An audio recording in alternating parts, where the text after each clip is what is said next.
Greetings, fellow explorers of the shadows of history. I want to know where in the globe you're listening from tonight before we venture into the dim hallways of medieval monasteries. I'm glad you're here, whether you're starting your evening window in Melbourne, finding a calm time somewhere in between, or getting some rest in Manchester. Please subscribe so you don't miss our journey into the darkest parts of the past if these historical explorations and more disturbing realities speak to you. Now take a seat and let your thoughts to wander with me to a period when dread and faith coexisted, when the prospect of damnation loomed large over the promise of salvation.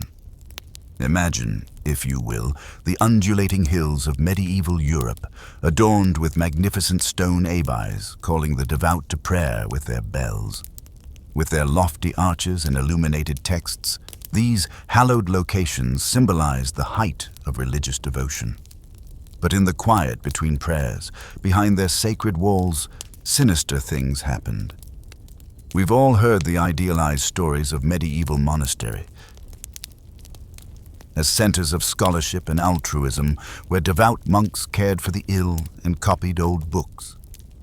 These monastic orders have been portrayed in Hollywood as peaceful havens inhabited by knowledgeable abbots and gentle friars who epitomized Christian goodness. In order to understand what life was really like in these religious communities and why the shadows they cast were frequently longer and deeper than the light they professed to provide, we will be removing that facade of holiness tonight. In addition to being a place of worship, the medieval church was Europe's most potent political and economic force. It commanded armies, owned enormous estates, and had the ability to decide the fate of millions of people. The religious orders functioned as elite units within this empire of faith, bound by sacred vows but frequently tainted by the very human desires they were meant to transcend. Tonight, we will explore the cloistered halls where the search of purity resulted in actions that would shock even the most cynical person, where ambition passed for devotion, and where the promise of eternal reward justified temporal cruelty. We will see monks who gave up all semblance of altruism, abbots who reigned like despots, and entire orders that turned into oppressive rather than salvific forces. Let's first examine the world that gave rise to these tainted havens.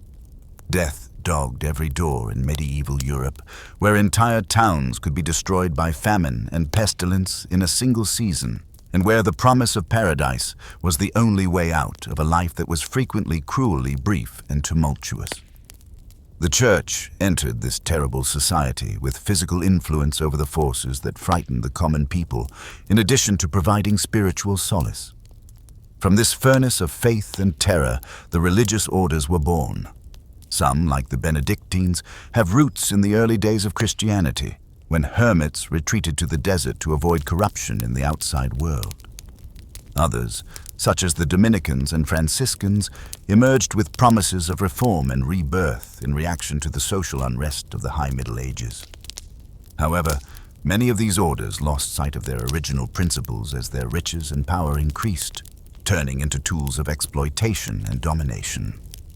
Take the Cistercians, who were originally reformers who wanted to revert to Saint Benedict's unadulterated rule. They settled in isolated wilderness regions, using back-breaking labor to clear forests and drain marshes. However, in a few years, these same monasteries had transformed into enormous agricultural operations run by a horde of lay brothers who lived in circumstances that were hardly different from slavery. While their laborers survived on Girorel, the white-robed monks who had previously accepted poverty now ate delicacies. Or consider the martial monks known as the Knights Templar, who accumulated enormous sums via banking and trading while taking the oaths of poverty, chastity, and obedience. These holy warriors, who professed to fight in the Holy Land for the honor of Christ, were so rich and strong that they threatened both popes and kings. When they were finally destroyed, a network of covert rites, financial corruption, and political intrigue that went all the way to the core of medieval society would be exposed. Despite being purportedly committed to spiritual reflection and service to God, the monastic life frequently turned into a stage for the most sinister human tendencies. Young aristocrats were compelled against their will to enter the holy life. Families anxious to amass fortune have taken their inheritance. These unwelcome monks and nuns transformed what ought to have been peaceful retreats into scenes of intrigue and bloodshed by bringing their grievances and aspirations into the cloister. A strict hierarchy developed inside the monastery walls, reflecting and frequently surpassing the inhumanities of the outside world. Under the pretense of spiritual discipline, novices endured cruel hazing rites. Public humiliation and solitary incarceration in underground cells were among the penalties meted out to those who challenged power. The very promises that were meant to free the soul from material worries turned into bonds that held people to organizations that took advantage of their labor and depressed them. Modern historians have praised the monastery's educational goal, but it had a sinister side. Access was restricted to those who showed complete adherence to church theology, and knowledge was hoarded and guarded. The authors of books that questioned religious orthodoxy were prosecuted as heretics, and their works were destroyed. Instead of functioning as hubs for free thought, the monastery's extensive libraries were used as tools of intellectual repression, conserving only those concepts that upheld the temporal authority of the church. Even the monastery's well-known humanitarian endeavors frequently served to further their prestige, rather than to actually alleviate suffering. When ill people sought care at monastic hospitals, they were treated with antiquated medical procedures that were more based on faith than science. While being lectured about their moral shortcomings, the impoverished who came pleading for weapons were given just enough to keep them dependent. Monastic care frequently resulted in the condemnation of orphans to lives of unpaid labor. The very institutions that professed to safeguard them benefited from their labor. The core of monastic spirituality itself was corrupted. The complex ceremonies and rituals that characterized religious life were reduced to meaningless spectacles, devoid of any true spiritual significance. While their thoughts were focused on material matters, monks performed the rituals of prayer. They frequently rewrote or removed awkward portions from the sacred scriptures they copied in order to further the church's political goal. The way the religious orders twisted the idea of divine justice itself was perhaps the most unsettling of all. They used their purported spiritual authority to defend the most heinous atrocities while claiming to speak for God. According to the church, heretics were burned alive out of love for their souls rather than animosity. Under the pretense that it was rescuing its victims from everlasting damnation, the Inquisition, which was mostly led by Dominican friars, tortured confessions from its victims. Even observers in the Middle Ages were scandalized by the monastery's accumulation of wealth. Abbots enjoyed a level of luxury comparable to that of kings, yet preaching the benefits of poverty. Gold and gems contributed by the devout filled monastic treasury to overflowing. However, poverty and neglect were common in the nearby countryside. Reform movements were triggered by the glaring discrepancy between the church's doctrine and practices, which ultimately led to the Protestant Reformation. We will discover tales that contradict our preconceived notions about medieval church life as we dig further into these sinister pasts. We will encounter people who fought against the corruption in their environment, frequently suffering greatly as a result of their integrity. We'll look at the mental processes that made it possible for good people to be part of terrible systems. And we'll see how even those who started out with the best of intentions were corrupted by the desire for absolute power. Medieval European religious organizations were more than just groups of devout individuals committed to serve God. The same human forces that drove secular society also developed these intricate organizations: fear, ambition, greed, and the need for power. We must investigate the human realities underneath the religious facade in order to comprehend their true nature. Our journey tonight will lead us through the gates of a monastery that open not onto paradise, but onto a world where temporal tyranny was concealed by spiritual authority, where the promise of salvation came at the expense of human dignity, and where the very institutions that were supposed to represent divine love instead became tools of exploitation and oppression. In addition to being a historical curiosity, the darkness we will examine serves as a warning of how easily lofty goals can be tainted when authority claims supernatural approval and power is unbridled. Remember that the men and women we will meet were products of their era, influenced by attitudes and situations we cannot fathom as we get ready to enter this dark world. However, because their tales uncover universal truths about human nature, they are still relevant today. Every era has the potential for both great and dreadful evil, and the European religious orders of the Middle Ages are striking instances of how hazy the distinction between the two may be. So, let's start investigating these sinister havens. The faithful who rely on religious authority would be shocked by the manner in which the sacred and the profane converged at these locations. Section 2. The perversion of holy promises. Behind the imposing stone walls of monasteries and abbeys from the Middle Ages, beneath the surface of religious devotion, a darker reality flourished. Even the most jaded secular lord would blush at the corruption, exploitation, and moral degradation that had taken over these religious homes, which were supposed to be havens of spiritual purity.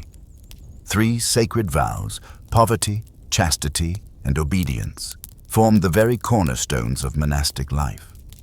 However, in reality, those who pursued power over redemption had corrupted and perverted these promises, turning them into nothing more than empty words.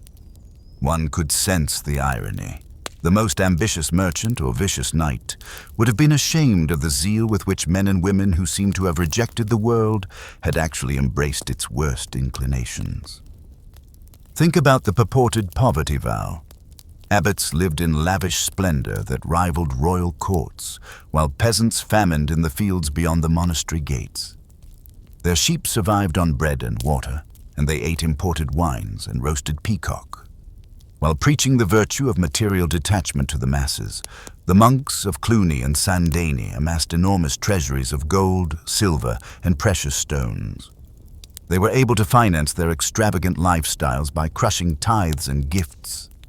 Some abbots kept private armies for conquest rather than protection because of the extreme hypocrisy. They transformed homes of God into strongholds of greed by fighting wars against nearby monasteries over property issues. The French Abbey of Saint-Ré gained notoriety for its abbots' military actions, which were led under the guise of Christ but were driven only by the desire to expand their territory and amass fortune. In the hands of dishonest clerics, the promise of chastity proved to be just as pliable. Many monasteries functioned more like brothels than places of religion when they were closed. There was egregious sexual impropriety by monks and nuns, and certain abbesses ran what amounted to sophisticated prostitution rings. The locals came to despise the Italian convent of Santa Agata because of its midnight guests. The presence of ostensibly celibate nuns was paid for by wealthy benefactors. The systemic abuses of power that took place inside these walls were even more unsettling. Their purported spiritual leaders preyed on young novices who were frequently taken to monastery against their will by families looking to cut down on the number of mouths to feed. Such exploitation was made possible by the seclusion of monastic life. The third pledge, obedience, turned into a weapon of tyranny since victims had nowhere to turn for assistance and no redress. Abbots had unlimited control over their victims and demanded not just obedience but also total submission of will and intellect, as opposed to spiritual discipline. This authority was regularly misused to punish competitors, stifle dissent, and uphold the corrupt status quo.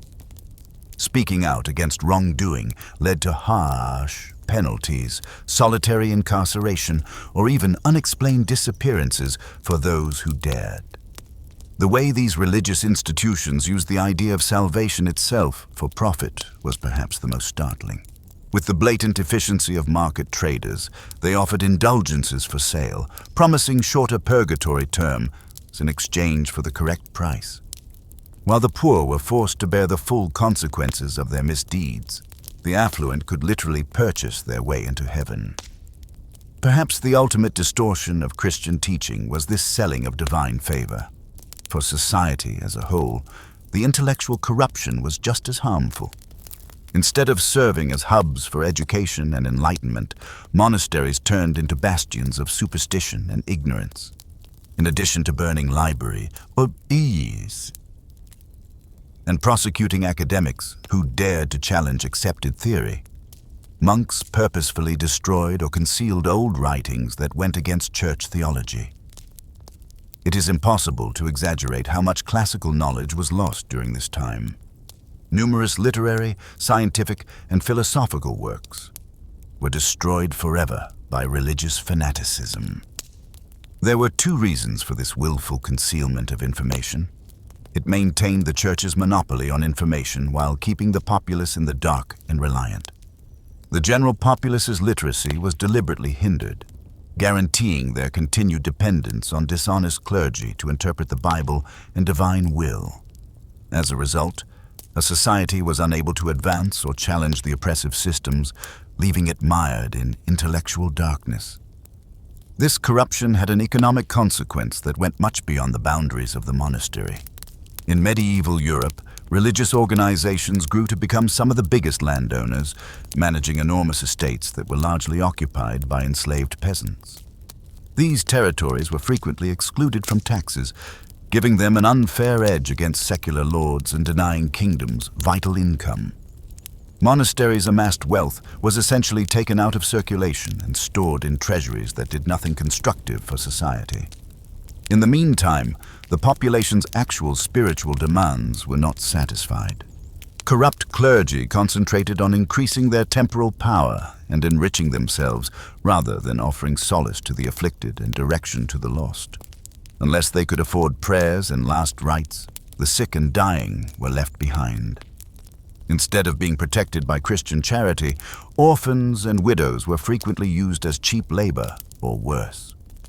It is impossible to quantify the extent of the psychological harm caused by this corruption, but it was definitely severe. The very individuals who claimed to be God's representatives on earth misled and took advantage of those who had put their faith and trust in religious institutions.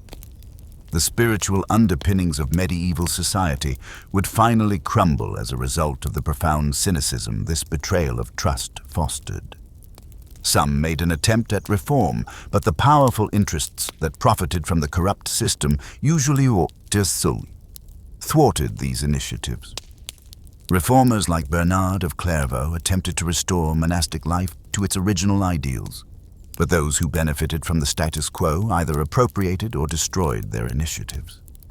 The few truly devout people who continued to belong to religious orders were left alone and helpless in the face of the overwhelming corruption. These commands' hiring procedures exposed yet another level of moral decay. Monasteries frequently served as disposal sites for society's undesirables rather than seeking out people with true spiritual calling. Families paid high amounts for the pleasure of sending their difficult sons, disabled children, and unmarriable daughters to religious institutes. Due to their lack of interest in monastic life, these forced recruits frequently turned into the most dishonest people in their communities. Monastic courts functioned as an independent legal system, free from secular supervision and responsibility. Abbots had total impunity when it came to executing, torturing, or imprisoning anybody under their control. Because of this, there were areas of lawlessness where the worst human tendencies might run amok. Hardened criminals would shudder in dread at the tales of systematic torture, secret dungeons, and unexplained deaths that surfaced. The fact that this corruption tainted the idea of religious devotion itself for future generations was possibly the most harmful of all. It became impossible for rational people to continue having confidence in religious institutions when the so-called representatives of God on earth led lifestyles that were so blatantly hypocritical and morally corrupt. The moral failings of medieval monastic organizations were the direct cause of the Protestant Reformation and the subsequent secularization of European society. Large-scale corruption was also made possible by these religious groups' global reach. It was possible to move money and power over national borders, establishing a shadowy power structure that was independent of all secular authorities. Because of its global reach, corrupt practices were able to spread like a plague, infecting religious institutions all over the continent with standardized techniques for abuse and exploitation. We must keep in mind that the corruption of medieval religious orders is more than just a historical curiosity when we consider this troubling period in human history. It is a sobering reminder of what occurs when organizations that profess to have moral authority function in an opaque and unaccountable manner. Even when dressed in the guise of morality, humans can still be evil, as seen by the pain these ostensibly holy men and women wreaked on the weak and defenseless. The regular people and peasants who suffered the most from this exploitation had no voice, no remedy, and no chance of justice. They were ensnared in a system that offered only misery but promised deliverance, that practiced cruelty while preaching love, who served just mammon while claiming to serve God. Medieval monasteries, shadowy interiors. We have barely begun to explore the systemic abuse that raged within monastery walls, even though the previous installments revealed the corruption that beset medieval monastic orders. Even the most cynical observer would shudder in horror at the exploitation that flourished in the very organizations that preach redemption. Take the ablation procedure, in which affluent families effectively consigned undesired children as young as 7 years old to monasteries. The adult monks frequently treated these kids, known as oblates, like little more than indentured servants and gave them no say in their destiny. Numerous people suffered from severe physical and sexual abuse. Stone walls and the conspiracy of silence that shielded their tormentors stifled their calls for assistance. Because of how these juvenile oblates were treated, the Swiss monasteries of St. Gall gained notoriety. According to records, young boys were often punished for small offenses by being flogged with leather straps, made to sleep in freezing cells, and refused enough food. The weight of monastic discipline caused some penants' tiny bodies to crack as they carried hefty stones for hours on end. However, physical violence was not the only form of abuse. The medieval monastery establishment was rife with sexual predators. Abbots and senior monks, who were shielded by the same hierarchy that professed moral authority, took advantage of weak novices and oblates, knowing that their victims had little recourse for justice. When the Church cared to record such instances at all, their own records show a pattern of centuries-long, systematic cover-ups. Despite its image as a reform hub, the Cluny Monastery was home to some of the most heinous criminals. The Catholic Church declared Albert Hugh of Cluny a saint, but he oversaw a school where young monks were frequently sexually assaulted by their superiors. In response to complaints, victims either vanished completely or were moved to isolated areas. The very men who claimed to embody God's will on earth sealed their doom. Perhaps even more pernicious than the physical violence was the psychological torture that took place inside these confines. Monks created complex mental manipulation techniques aimed at subduing their subjects' will. They maintained victims' compliance and silence by instilling a sense of fear through sleep deprivation, seclusion, and round-the-clock monitoring. Monks at the monastery of Fleury were not allowed to speak to each other outside of specified times, which led to a paranoid atmosphere where any look or gesture may be taken as disobedience. After weeks of prolonged solitary confinement in underground cells, those suspected of harboring rebellious inclinations emerged as shattered shells of their former selves. Within monasteries, economic exploitation was just as systematic and brutal.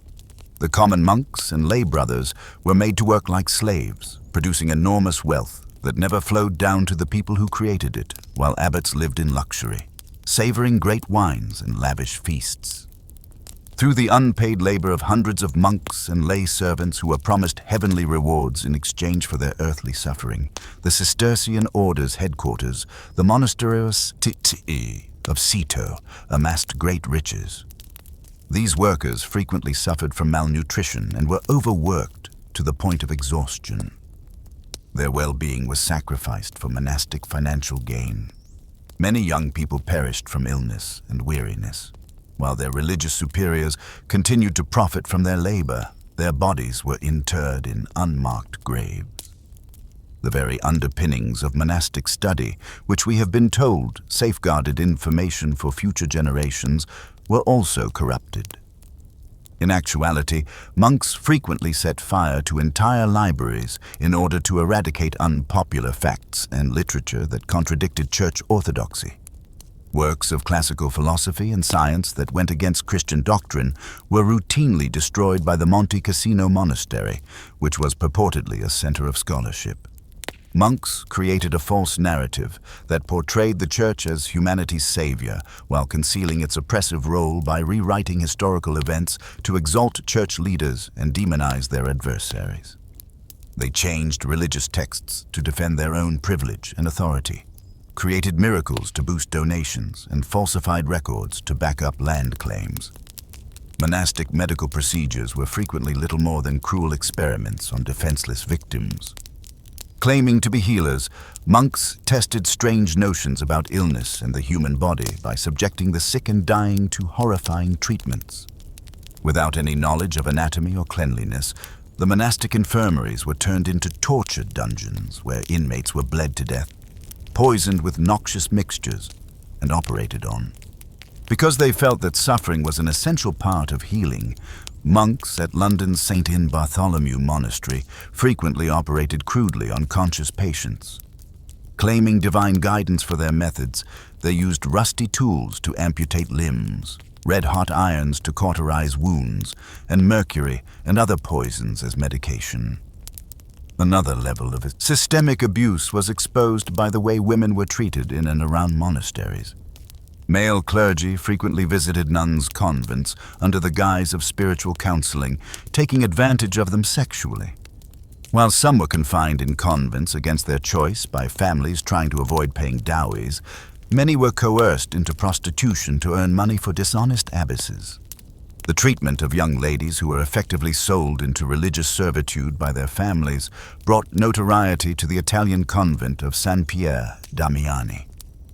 These women endured years of emotional and physical abuse intended to crush their spirits and guarantee their acquiescence after being coerced into giving the convent their inheritances.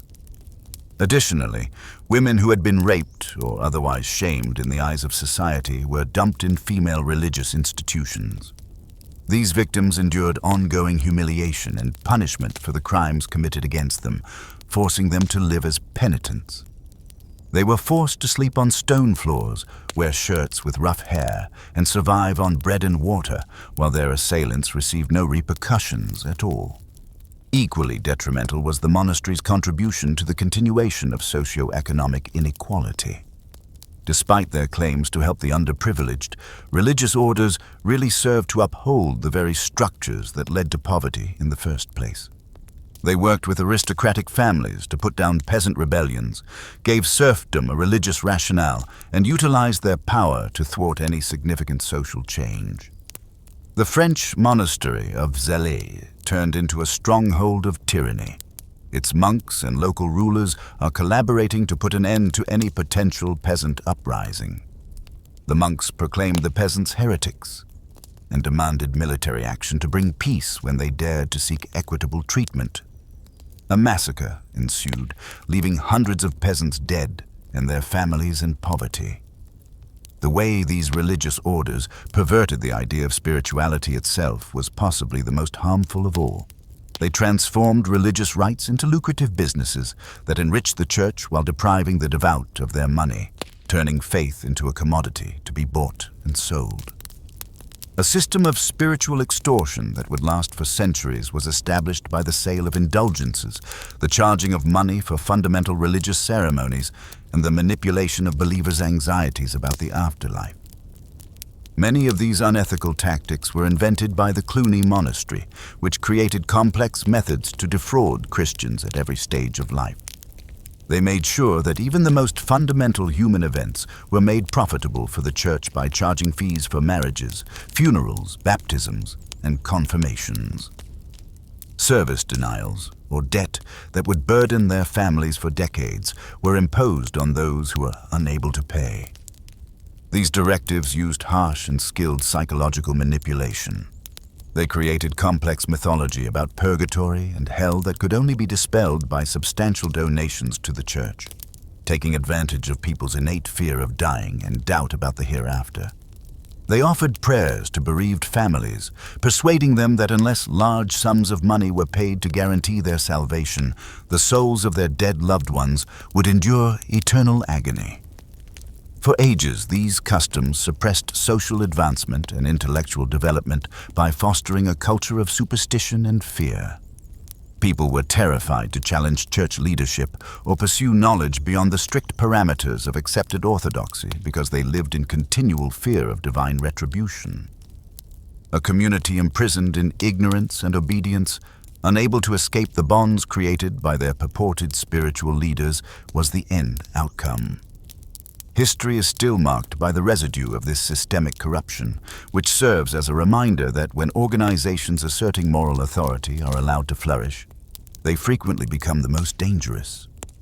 Far from being strongholds of morality and education, medieval monasteries were frequently complex criminal organizations that pretended to be holy institutions in order to exploit the weak and defenseless. As we look at these troubling periods in history, we must keep in mind that the real victims were the many common people who were oppressed by these corrupt systems, not only the monks and nuns who were imprisoned within them. Long suppressed by those who profited from their silence, their stories should be published and preserved as a cautionary tale about the perils of unbridled religious power and the potential for evil masquerading as virtue in human nature. The data is strong and unmistakable. Despite their professed commitment to helping God and mankind, medieval religious institutions were actually centers of abuse and exploitation that enriched themselves at the expense of the people they purported to represent while causing unimaginable pain. Medieval monasteries' concealed depravity was exposed by the weight of shadows. In 1275, when the morning bells of Cluny Abbey rang out over the Burgundian countryside, Brother Thomas drew his woolen cowl tighter against the chill and ventured down into the depths of the monastery's wine vaults. He would be plagued by what he found there for the rest of his life.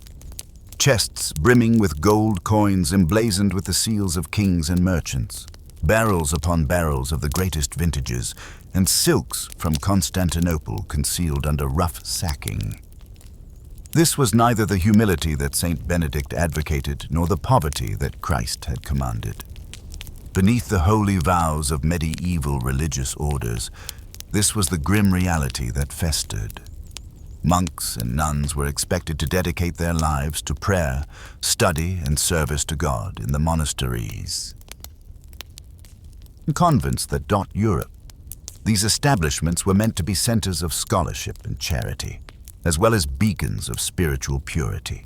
However, beneath their lofty Gothic arches and behind their imposing stone walls was a network of corruption so extensive and ingrained that it would take decades to completely eradicate.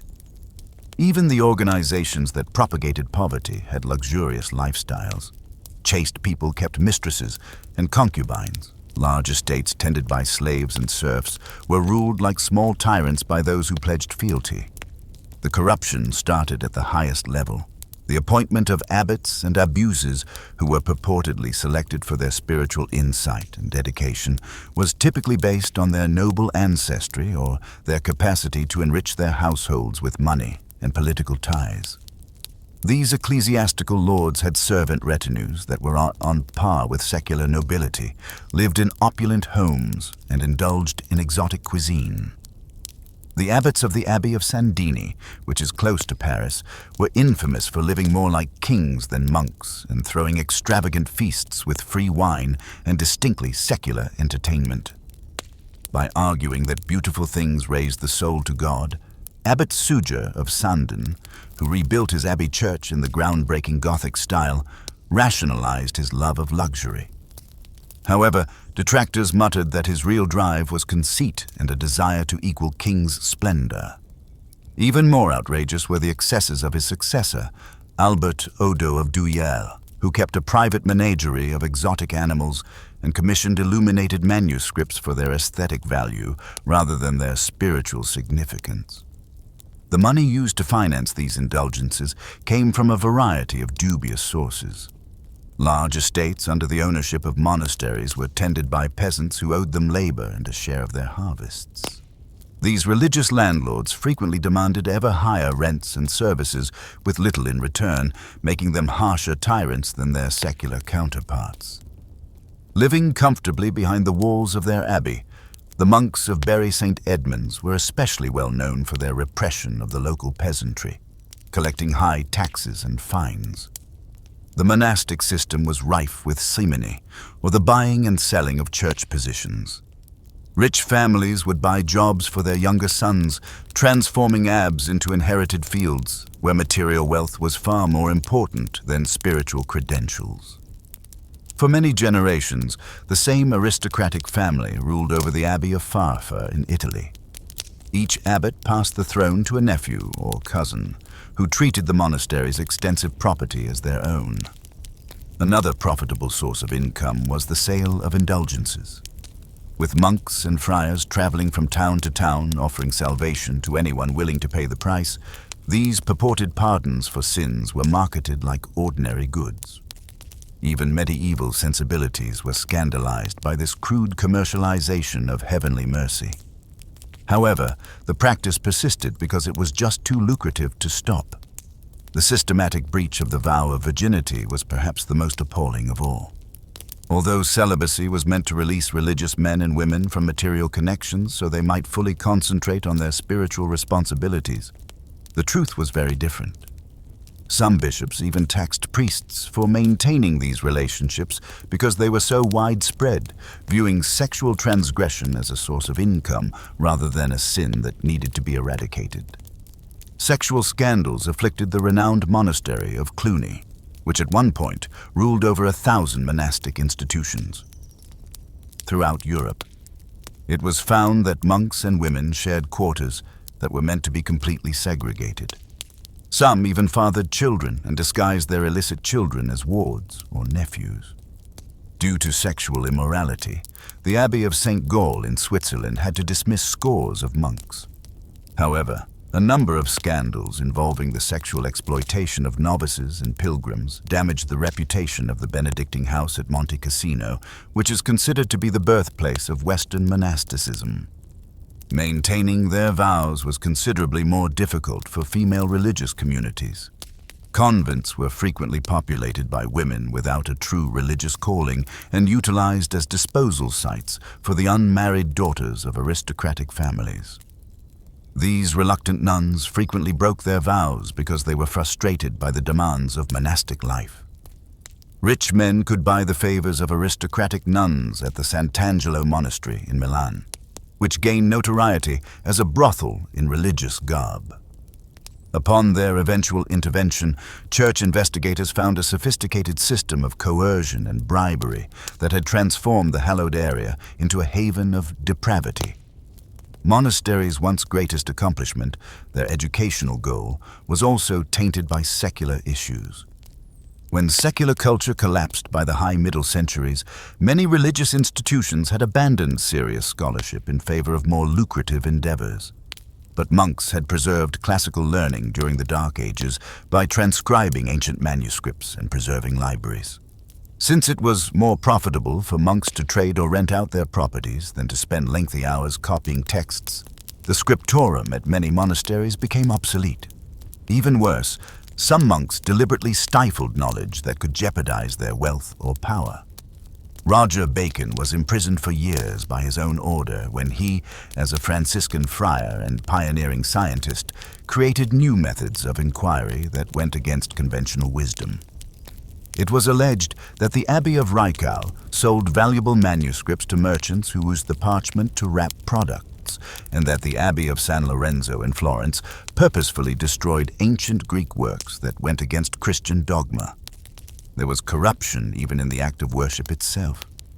The ornate liturgical rituals that occupied monastery days were reduced to meaningless theatrical recitations by indifferent writers.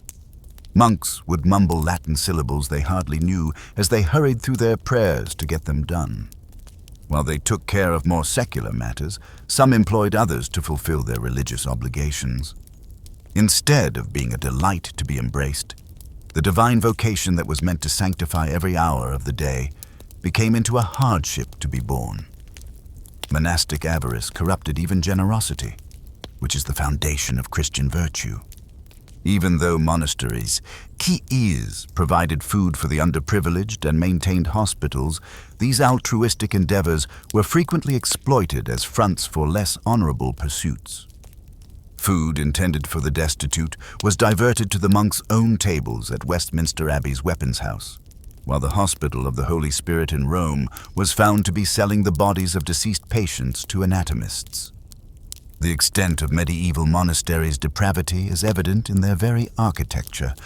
Monastic orders' regulations demanded austerity and poverty, yet the massive abbey churches that now stand tall in Europe were symbols of arrogance and ostentation. After Thomas Becket was killed, Canterbury Cathedral had to be rebuilt, costing a fortune that could have provided years' worth of food for thousands of impoverished families. Critics viewed these expenditures as monuments to human vanity, while the monks justified them as gifts to God. Medieval civilization was significantly impacted by these corrupt ecclesiastical houses' economic might. Monasteries, who were frequently more focused on preserving their material interests than pursuing spiritual aspirations, rose to prominence in the feudal system by owning enormous tracts of land and riches. They fought wars against one another, maintained private armies, and fought over territory with nearby lords. Despite being purportedly devoted to the same Christian deity, the Abbey of Cluny and the Abbey of Citeaux engaged in acrimonious conflicts over ownership of daughter houses and their profits. Military organizations such as the Knights Hospitaller and Templar were the pinnacle of this militarization of monasticism. These organizations were first established to safeguard pilgrims and treat the ill during the Crusades, but they soon rose to prominence as global financial institutions and independent military forces. Because of the Templars' enormous fortune and clandestine activities, they were distrusted and envious, and King Philip IV of France, who feared their influence and desired their wealth, finally destroyed them. Medieval religious order corruption was a systematic issue that stemmed from the basic framework of medieval civilization rather than being only the result of personal moral flaws. The very worldliness that monks were meant to avoid eventually corrupted them as they rose to prominence as political and landowners. Instead of being practiced, the vows of poverty, chastity, and obedience were observed as meaningless formalities in the breach. However, we must keep in mind that not all religious institutions descended to such extremes of corruption. Even as these troubling facts about medieval monasticism are revealed, reformers have always attempted to restore their societies to their founding principles. In spite of the corruption all around them, some monks and nuns led lives of true holiness.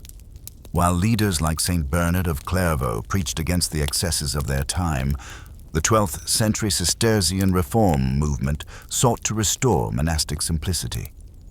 However, these reform initiatives were up against a strong current. Monasticism was susceptible to the lures of riches and power because of its own institutional achievements. One could only wonder how many of those who answered the call were genuinely seeking God and how many were just following the procedures of a system that had lost its way when night descended over the medieval countryside, and the devout were summoned to prayer by the bells of corrupt abbeys.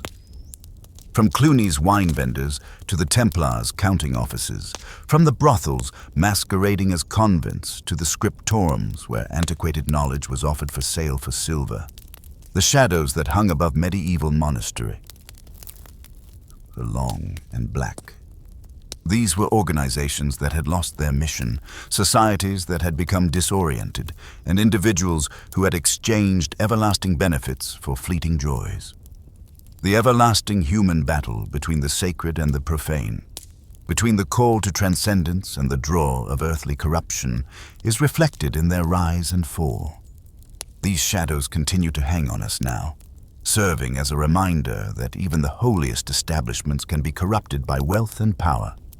We might think about Brother Thomas as we close our eyes and go to sleep, still wandering those shadowy cellars, witnessing the disconnect between religious ideals and human reality, and bearing the weight of knowledge that would alter his perception of the holy orders he had once held in such high regard.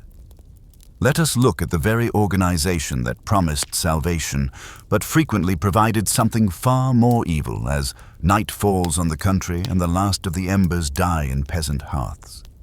The purpose of the monasteries and convents that dot the medieval landscape was to serve as sanctuaries where the devout may interact with God via prayer, introspection, and selfless service. Another story, however, was told inside those sacred walls, behind the illuminated texts and recited psalms. A tale of widespread corruption and unbridled cravings that caused the very pillars of Christian virtue to collapse under the weight of human weakness. Because the religious orders that professed to have given up worldly pleasures had created their own chains of gold and silver, of land and political influence, of secrets that would make even the most seasoned sinner shudder in horror. While the peasants we just saw worked in mud and misery, shackled to their lords by chains of servitude. These weren't the minor transgressions of frail flesh that could be pardoned with a few Hail Marys and a repentant act. These were deliberate betrayals of all that the monastic life purported to stand for. A different trinity prevailed in the abbeys and priories that were dispersed throughout Christendom, where monks and nuns were said to have made sacred vows of poverty, chastity, and obedience. The mild teachings of Christ had been replaced by avarice, lust, and the brutal quest for temporal power. Kings would have been jealous of the splendor enjoyed by the very men and women who taught the peasants to be humble. Even the most worldly nobility were scandalized by the sensual pleasures of those who advocated celibacy. While the impoverished starved at their gates, those who talked of charity hoarded wealth. The way they used their spiritual authority as a weapon, however, was possibly the most horrifying of all. The authority to proclaim someone blessed or damned, to offer prayers to the Almighty on behalf of needy souls, and to offer or refuse salvation.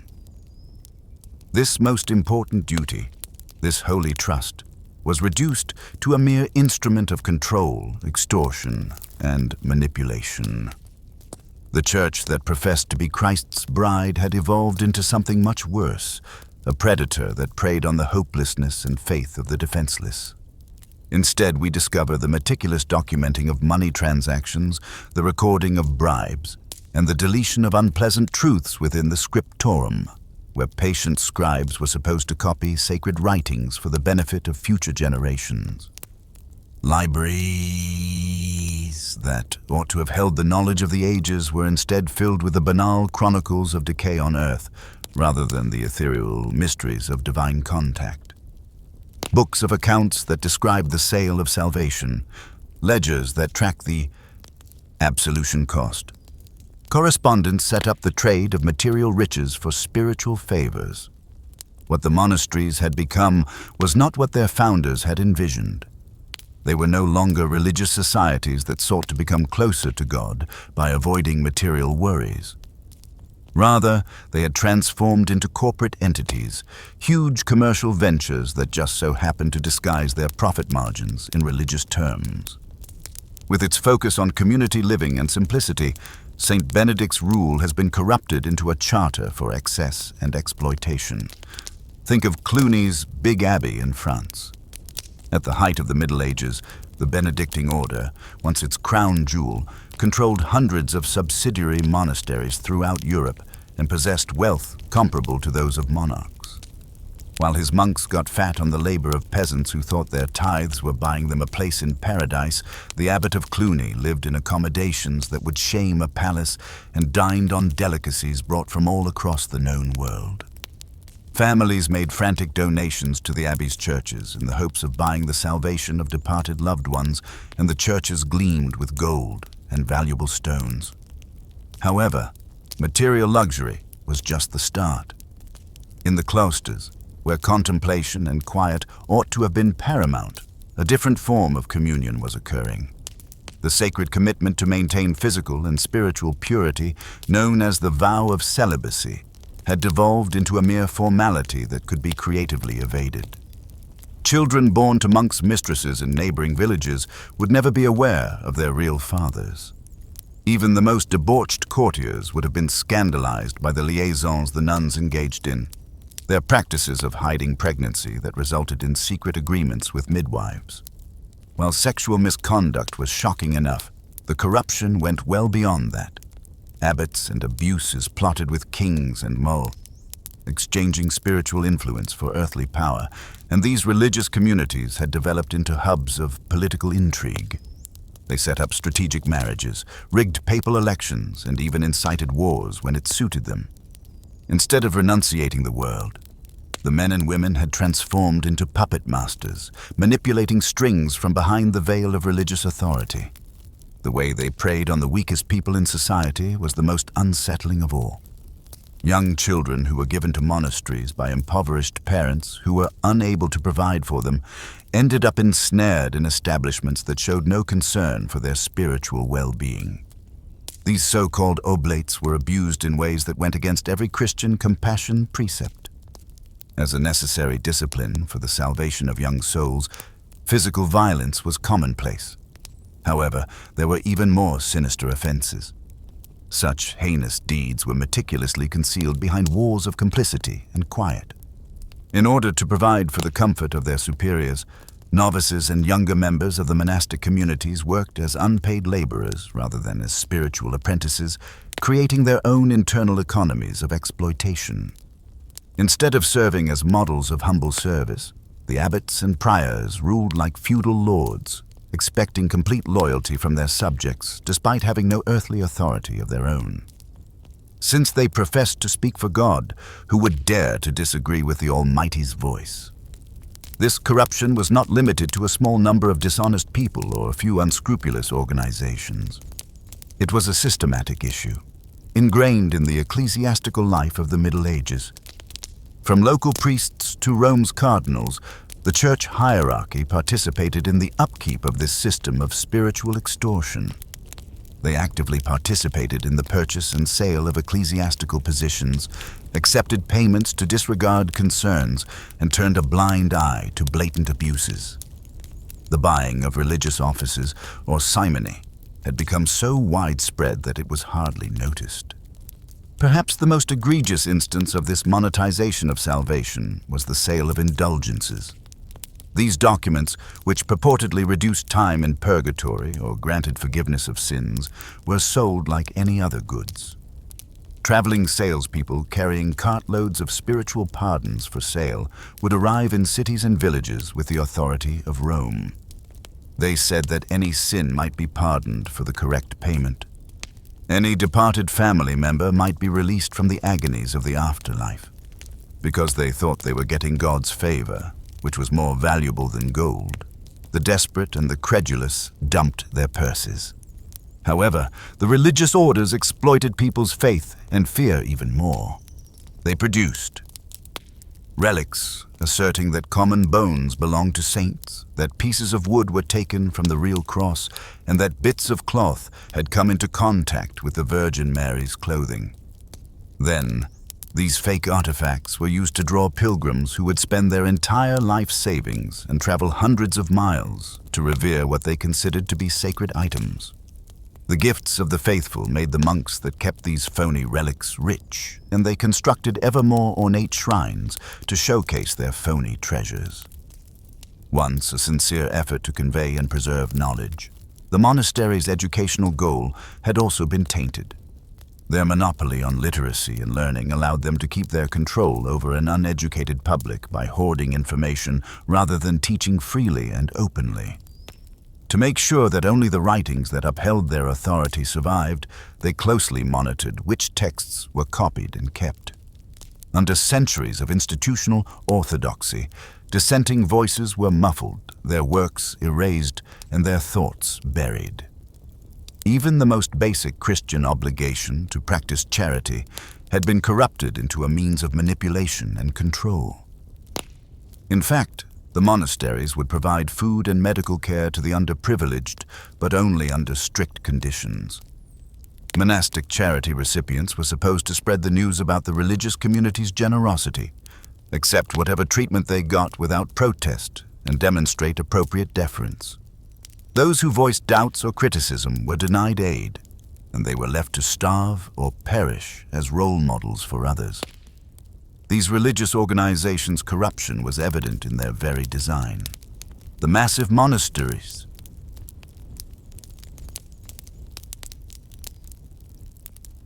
cathedrals, emerged like monuments to earthly ambition in place of the modest basic buildings that would have been appropriate for communities committed to self-denial and poverty.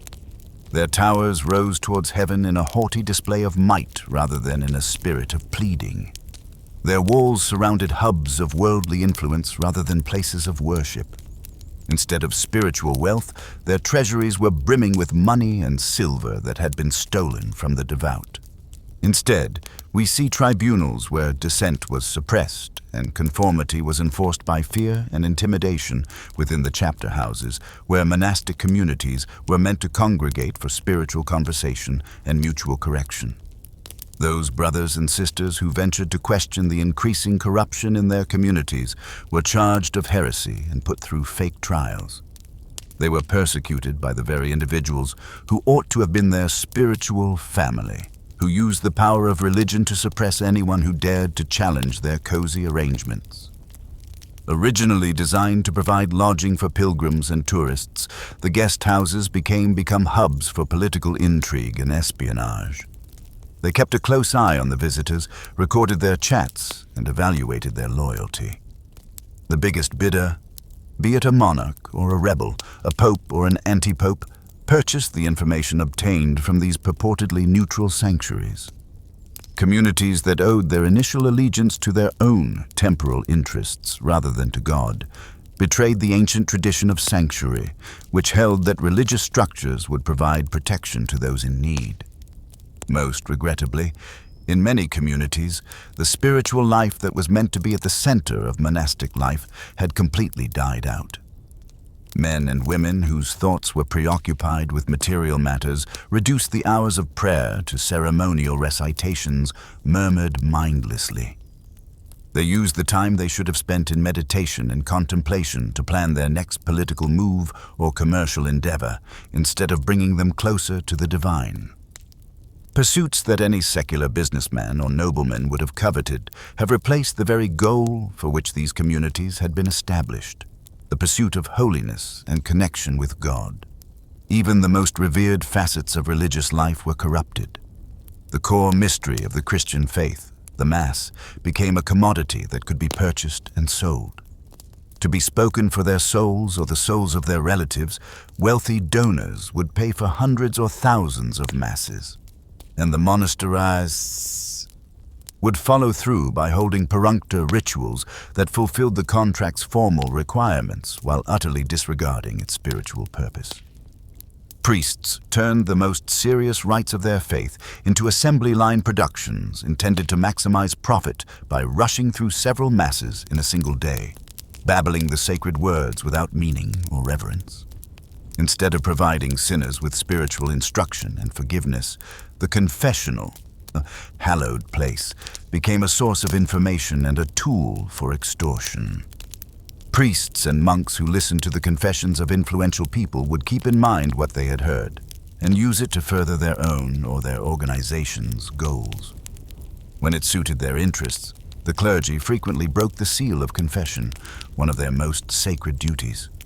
The very persons who had offered them forgiveness turned their secrets against penitents who had exposed their souls in the hope of heavenly pardon.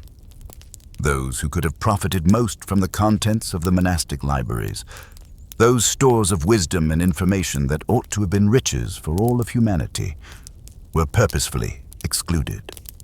While individuals perished from diseases that could be cured, rare medical texts that could have saved lives were kept hidden. While kingdoms collapsed due to avoidable errors, historical chronicles that may have taught monarchs valuable lessons were obscured. Ignorance and superstition thrived, while scientific treatises that could have improved human understanding were prohibited. Like any other important resource, knowledge was now hoarded by the monasteries, who were no longer its stewards. Death, the ultimate equalizer that ought to have served as a reminder to these religious communities of their own mortality and the futility of earthly endeavors, turned into yet another pretext for abuse. In return for substantial bequests to the monastery, the wealthy were given extravagant funeral rites and eternal prayers for their souls. The impoverished, whose spirits were presumably less deserving of divine regard, were interred in unmarked graves with little ceremony. It was discovered that the promise of Christian equality before God was a fiction, and that salvation itself was only accessible to those who could pay the right amount. When young people came to these communities in search of spiritual fulfillment, they discovered a system that was set up to depress them and take advantage of their hard work. For small transgressions, novices received severe physical penalties, and their wills were methodically crushed until they were obedient instruments of their masters. Those who demonstrated intelligence or talent were either expelled completely or coerced into taking part in the system's crimes. Rather of generating the next generation of spiritual leaders, the groups were producing furious apostates or cynical collaborators. Because their purported spiritual fathers frequently saw them as sexual prey rather than as equals in the quest for holiness, the female religious communities had to endure even more atrocities. Instead of protecting their charges, abbasis subjected them to the lusts of dishonest clergy. Men who had made celibacy vows became pregnant with nuns who had devoted their lives to God. Their offspring were either abducted to unknowable places or slain at birth. Convents, which ought to have been places of chastity, started to resemble upscale brothels. Their residents are imprisoned by their commitments and the absence of other options. The very compassion that Christian communities were meant to be known for turned into a weapon of control and oppression. It is true that monasteries would provide care for the sick and impoverished, but always in ways that upheld their own power and the social order that was in place. They instructed the impoverished to accept their position in life as God's will, be thankful for what little they have, and look forward to benefits in the hereafter rather than pursuing justice in this one. Christ's radical teaching, which focused on upholding the weak and opposing the powerful, was meticulously rewritten and sterilized until it bolstered rather than endangered the established quo. We must keep in mind that these were not isolated instances or the deeds of a few terrible actors as we reflect on these somber realities of medieval ecclesiastical life. This corruption was systematic, institutional, and intentional. All that religious life was meant to stand for was fundamentally betrayed by it. Instead of being models of virtue and sanctity, these men and women had turned into some of the most dishonest and predatory people in medieval society.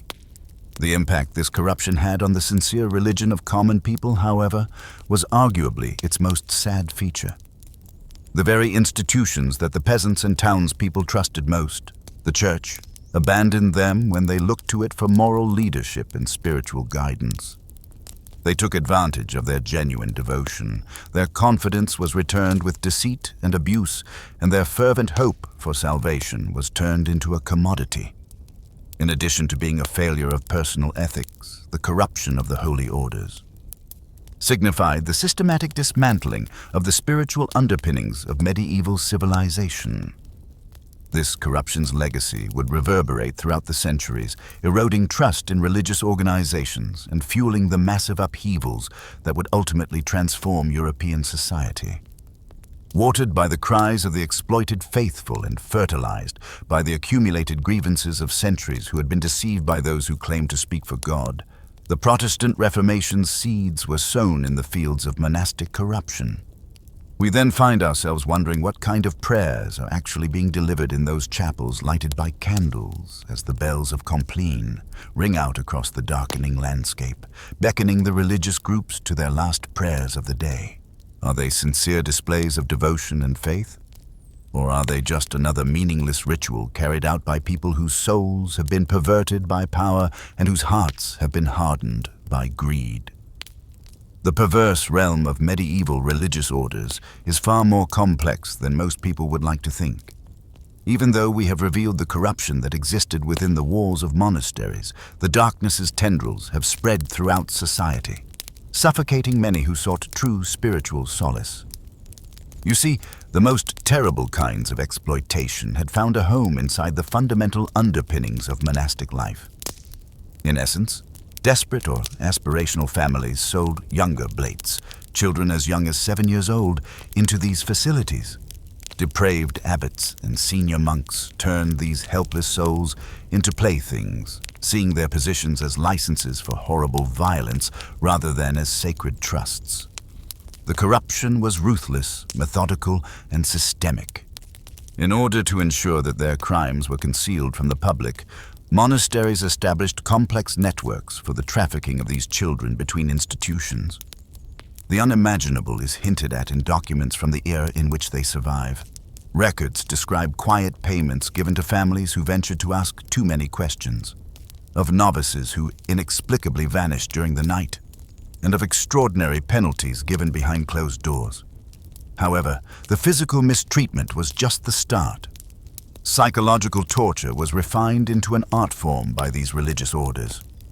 They would purposefully cut off youngsters from any surviving familial ties, then use malnutrition, lack of sleep, and ongoing fear to gradually destroy their sense of self. The intention was to produce fully cooperative victims who would never dare to talk about what they had gone through. Presumably a center for education and spiritual reflection, the monastery scriptorum turned into a forging workshop for documents that would conceal these crimes. Children who had been murdered were given fake death certificates. The extortion of mourning families was concealed by fraudulent records of voluntary donations. To quiet the accusers and protect the guilty, even confessional records were changed. The fact that the church leadership was aware of these crimes and actively took part in their concealment only serves to heighten the horror. Bishops would frequently move well-known predators to new monasteries, providing them with new areas to hunt. Papal leotes included sealed directives that effectively gave some high-ranking clergy protection in return for financial and political support for Rome. The scale of this corruption's economic apparatus was astounding. Using their religious authority to sell products, launder money, and destroy competitors, monasteries functioned as medieval crime syndicates. They dominated enormous commerce networks that spanned Europe in addition to huge land tracts. Merchants would have their warehouses burned to the ground, their ships sunk, or their products inexplicably spoilt if they didn't pay security money. To communicate about their illicit activities, the orders created their own codes and secret languages.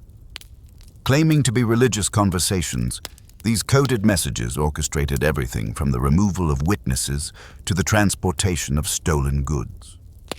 Archaeological evidence from monastery excavations has shown mass graves with the corpses of individuals who opposed them, underground passageways for relocating captives, and hidden chambers housing torture equipment. The way these religious institutions turned faith itself into a weapon was possibly the most unsettling of all. They persuaded their victims that speaking up would condemn them to an eternity of agony, that resistance was wicked, and that suffering was the result of divine will. Because of how successful this psychological deception was, many victims actively defended their abusers, thinking that their suffering was somehow essential to their salvation. Every facet of medieval life was ensnared by the tentacles of corruption. Hospitals were run by monasteries, which transformed them from havens of healing into terrifying places where the weak and ill were taken advantage of for their last bits of money before being abandoned to suffer to their deaths. They operated schools where youngsters were taught that complete obedience to religious authorities was the highest virtue and where education turned into brainwashing. There was no way out of their depravity, not even death. These orders claimed the authority to decide who should be buried in a Christian cemetery and regulated burial grounds, in order to prevent their loved ones from being cast into unmarked pits with criminals. And heretics, families were had to pay astronomical amounts. The living were coerced, and the deceased were dishonored by the threat of spiritual damnation. The degradation of the intellect was just as destructive. As purported defenders of study and wisdom, these monasteries routinely destroyed books that questioned their rule or revealed their wrongdoings. Thousands of ancient manuscripts that included historical documents, philosophical ideas, and scientific discoveries were destroyed by fire. Propaganda that bolstered their authority and legitimized their brutality took the place of true scholarship. What was more terrible was the medical knowledge they repressed. Because they endangered the Church's monopoly on healing, texts that described anatomical knowledge, medicinal preparations, and surgical techniques that may have saved many lives were purposefully destroyed. These orders sentenced Europe to centuries of medical ignorance and needless misery rather than conserving the wisdom of antiquity. Monasteries for women experienced particular tragedies. Nuns were effectively life in prison. They were at the mercy of male religious leaders who treated them more like property than like human beings. Through systematic maltreatment, forced labor, and intentional malnourishment, young women who displayed any intelligence or independence were broken. Numerous convents turned into breeding sites where rape victims' children were either killed at birth or reared as slaves inside the monastery. The very sacraments themselves were corrupted as well. These groups claimed that bits of bone or wood had extraordinary healing properties and sold desperate travelers bogus relics. They demanded exorbitant payments for prayers that were never offered, masses that were never said, and intercessions that only existed on falsified papers. With monks effectively selling tickets to heaven to anybody who would pay their fee, the sale of indulgences grew into a huge industry. These institutions caused psychological harm that persisted for generations. Survivors who managed to flee frequently lived traumatized lives, unable to build meaningful relationships or trust others. When faced with memories too terrible to handle, many resorted to violence, drunkenness, or insanity. For innumerable souls who had experienced the ultimate betrayal of sacred trust, the very idea of religious faith was poisoned. The most tragic aspect of these crimes is that they were perpetrated in God's name while disguising acts of pure evil with words of compassion, mercy, and salvation. Those who committed these crimes persuaded themselves and others that their victims were somehow deserving of their fate, that suffering was a spiritual cleansing process, and that their own acts were mandated by God. The cover-up went well beyond the boundaries of the monastery. Local aristocrats, who relied on the church for legitimacy, took an active role in erasing evidence and stifling victims. Royal courts ignored even the most blatant atrocities out of fear of excommunication and papal retaliation. The entire medieval power structure joined forces to defend these illegal businesses masquerading as places of worship. Stunning prosperity based on human suffering is depicted in the economic records that have survived. Monasteries amassed enormous wealth by extortion, theft, and the methodical exploitation of the weakest elements of society rather than via hard work or divine favor. They lived in luxury while preaching the virtues of self-denial and poverty, erected gorgeous structures while children chilled in rags, and hoarded riches while their neighbors starved. The worst tragedy is that for decades to come, this perversion tainted the concept of spiritual seeking itself. Those who sincerely wanted to connect with God were ensnared in structures that took advantage of their faith, their weakness, and their fervent desire for purpose in a cruel world. Institutions that professed to represent real spirituality but were the exact opposite of it almost put out the light of it. This sinister legacy had an impact on the evolution of social structures, ecclesiastical organizations, and interpersonal interactions for many generations, casting shadows that went well beyond the medieval age. These betrayals of trust left behind wounds that have reverberated throughout history, including cycles of violence, cynicism, and spiritual emptiness. Recognizing how power can corrupt even the most revered institutions when it is not restrained by true responsibility is what it means to understand this darkness, not to criticize faith per se. Those who claim to speak for God are frequently the ones who have forgotten what true holiness truly entails as the medieval religious. Orders chillingly remind us. Their deliberate destruction of the prospect of genuine spiritual community for innumerable people who deserved so much more is the ultimate measure of their wickedness, not just the specific atrocities they committed. Every facet of medieval Scottish life was influenced by the Catholic Church's influence. Even the most seasoned soul would shudder in revulsion at the festering depravity that lurked under the glittering robes and sacred rites. Priests feasted on the best meats and wines while preaching about poverty and humility from their pulpits. This caused their bellies to swell with gluttony, while beyond the monastery gates, peasants were starving. His home had been turned into a haven of thieves by the same guys who claimed to speak for God, where sins could be forgiven and salvation bought like a loaf of bread. Monks with chaste vows harbored mistresses and fathered bastard offspring in the dim hallways of Scottish abbeys, their appetites as ravenous as their greed. The abbot of Melrose, a man whose name alone should have evoked awe, was well known throughout the borders for his horde of young boys whom he said were only doing special things for God.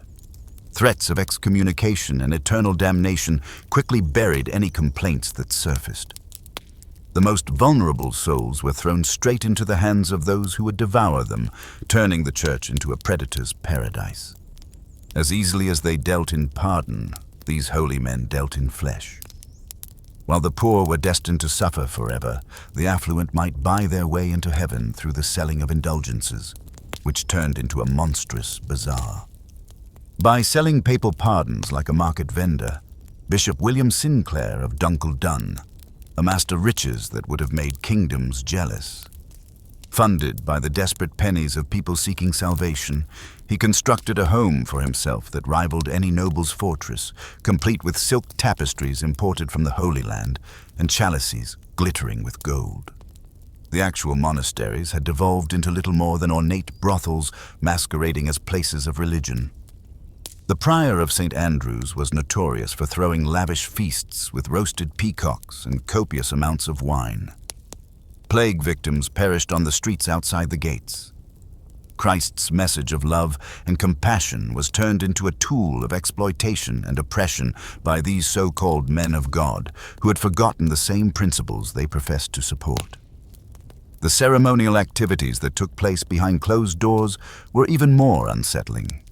In Scotland, the Order of St. John was said to participate in rituals that resembled pagan rites more than Christian worship. Rumors of midnight meetings where unholy oaths were sworn in blood and holy artifacts were defiled were spoken by initiates. Many people wondered if these men served God, or something far darker because the distinction between blasphemy and devotion had become so hazy. The way the church treated women was especially disgusting. The very priests who professed to have authority over nuns frequently violated their vows to serve the divine. The North Berwick convent gained notoriety for being a place where young ladies vanished into the night. Later, their carcasses were discovered floating in space, their flesh etched with odd marks. Families that requested explanations were informed that their daughters had been summoned to serve God in ways that were incomprehensible to mortal minds. The church's role in the slave trade, despite openly denouncing the practice, was perhaps the most startling of all. Scottish monasteries bought and sold people in secret, like cattle, and marked their ownership with sacred emblems. Large-scale human trafficking networks were maintained by the Cistercian Abbey of Dundrennan, which imported exotic slaves to work in their Scottish establishments and shipped Scottish peasants to work in their foreign holdings. Only the criminals themselves failed to see the irony. Even the sacraments that serve as the cornerstone of the Christian religion were corrupted. In order to guarantee that infants would be sent to limbo unless their families paid extra for appropriate ceremonies, priests would purposefully mess up baptisms. Rather than any valid religious justification, marriages were annulled and reformed depending on the amount of bribes. In order to gain entry to the hereafter, deceased souls were compelled to give up their material belongings, perverting even the last rites. The local clergy they were supposed to oversee were no better than the papal delegates who traveled to Scotland. Cardinal Beaton's lavish lifestyle was so extravagant that his household expenses were higher than those of the Scottish. Monarchy. Claiming to be married only to the church, he kept a horde of concubines, each more attractive than the one before. His extravagant dinner parties, which included entertainment that would have made Roman emperors blush with embarrassment, were legendary. Because monks studied the dark arts of control and manipulation rather than theology, the monasteries had devolved into hubs of learning in the most perverse sense. They developed methods of psychological torture that were passed off as spiritual counseling, shattering the minds of anyone who ventured to challenge their power. Once a center of learning and enlightenment, the Iona Scriptorum had been turned into a factory for fake records and histories, rewriting history to support current wrongdoing. Even the sacred artifacts that attracted pilgrims from all over Europe were intricate hoaxes. The bones purportedly belonging to saints were frequently the remains of heretics and criminals who were blessed by dishonest priests and then sold to the highest bidders. A brave monk exposed the sacred root of Scotland, which was said to hold a piece of the cross of Christ, as being nothing more than ordinary oak wood drenched in pig blood. The monk was discovered dead in his cell upon the revelation of this information, seemingly having committed suicide in a moment of regret. The system of tithe had developed into an advanced extortion scheme that would have made contemporary criminals jealous. Families were compelled to give over their boys and girls in addition to their harvests and cattle. While their families were informed that the young men had been selected for special service to God, they vanished beyond the monastery walls and were never seen again. As a result of their labor funding and the church's growing desire for wealth and power, these young people became slaves in all but name. The reality was much darker. Originally intended to be a hallowed place of atonement and forgiveness, the confessional had been transformed into an extraordinary intelligence collection operation. In order to blackmail and control entire communities, priests meticulously keep track of the transgressions and secrets of their parishioners. Family scandals, concealed debts, and adulterous relationships all turned into tools in the church's control toolbox. We must keep in mind that these were not individual events, but rather systematic patterns of abuse that pervaded every level of the Scottish Church hierarchy as we dig deeper into this abyss of depravity. Beyond its lavish cathedrals and monasteries, medieval civilization was suffocated by the clerical bureaucracies. Communities they claimed to serve were being drained of their vitality by these parasitic religious orders. Peasants starved outside the gates of monasteries.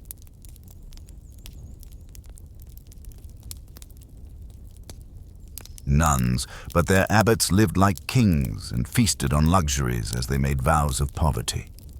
Through indulgences and relics of questionable origin, the church's promise of salvation had turned into a commodity that was sold to the highest bidder. Corruption swelled like an infected wound inside the dim hallways of these hallowed institutions. Abbesses sold jobs to rich families so their daughters might have leisurely lives under the pretense of devotion. Monks left their cells for bars, where they substituted drunken raillery for their prayers. Priests gathered information to blackmail the powerful, and the confessional turned into a marketplace where crimes might be forgiven for the appropriate price.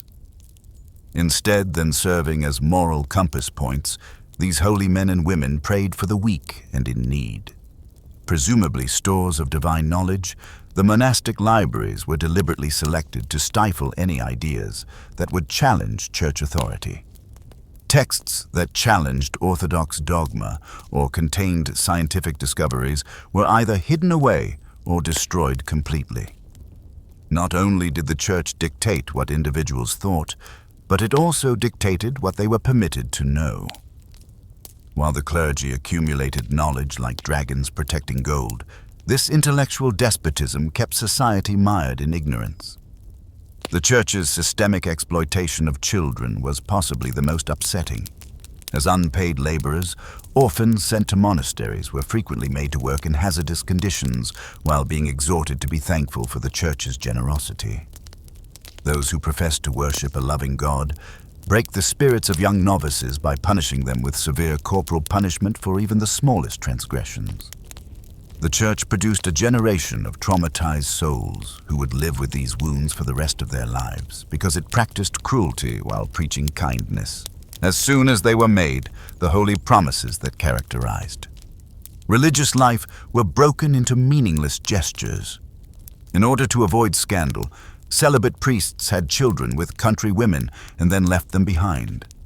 To sneak boyfriends into their convents, nuns devised complex plans, transforming places of worship into places of falsehood. Perverted into an instrument of oppression, the pledge of obedience silenced victims who ventured to criticize their superiors.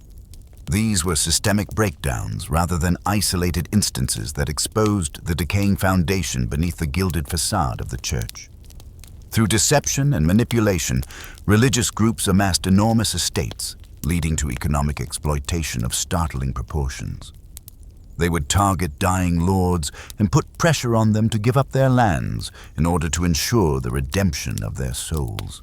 In order to enhance already affluent monasteries, widows were forced to give up their inheritances, leaving their children penniless.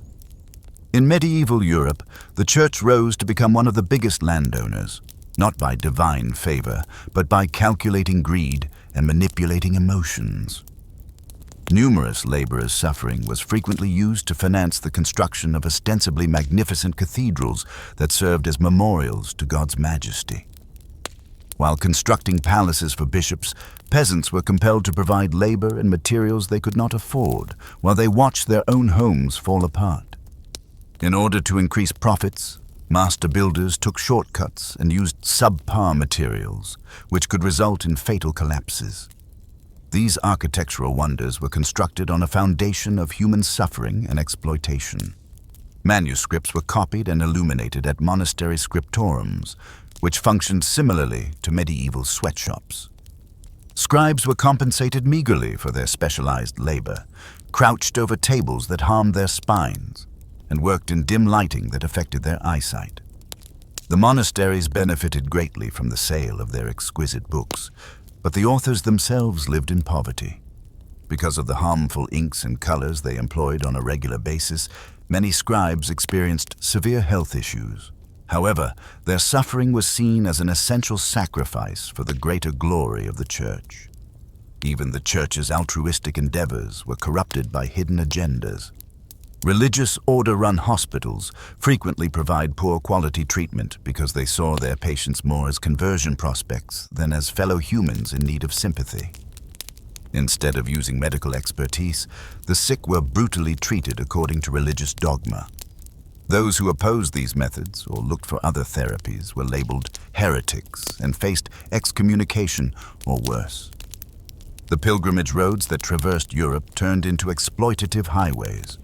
Along these routes, monasteries exploited the dedication and desperation of travelers by charging outrageous prices for simple lodging. At each visit, fake relics were produced and offered for sale, resulting in an economy based on deception and unrealistic optimism. Their faith provided little defense against human avarice, and pilgrims who were unable to pay were turned away and forced to deal with bandits and wild animals. In political menations, religious groups also played a dark role, selling their influence to the highest bidder. Bishops and abbots turned into kingmakers who used territorial wars and succession disputes to further their personal agendas. They weaponized the holy trust between a priest and a penitent by leaking confessional secrets to harm both allies and adversaries. The most immoral actions were concealed behind the church's assertion of moral authority. The goal of the religious order-run educational system was to create submissive students, not critical thinkers. In monastic institutions, students were instructed to memorize scripture without question, to accept everything without question, and to do so without understanding. Intellectually curious people were either enlisted in the church's control apparatus or smashed into submission. An organization that feared independent thought either stifled or corrupted the best minds of the medieval era. The repressive structure of the church was especially harsh on women. Convents that offered refuge frequently turned into jails where women were imprisoned against their choice. Abbasses had complete control over their charges and tortured them psychologically under the pretense of spiritual discipline. Every kind of mistreatment and exploitation was excused by the Church's doctrines regarding women's inferiority, establishing a society in which women's suffering was not only tolerated but also praised as virtue. During this time, Church officials literally put prices on pardon, bringing the notorious indulgence trade to its hideous zenith. Because the poor were sentenced to eternal damnation while the affluent might buy their way into heaven. Salvation became a luxury good in this theological economy. The Church's actual goals were exposed by this commercialization of grace, which demonstrated that profit was more important than the people they professed to serve. The Church's methodical eradication of rival spiritual traditions was possibly the most horrifying. Traditional methods of healing were labeled witchcraft. Their practitioners were killed by fire. Centuries on.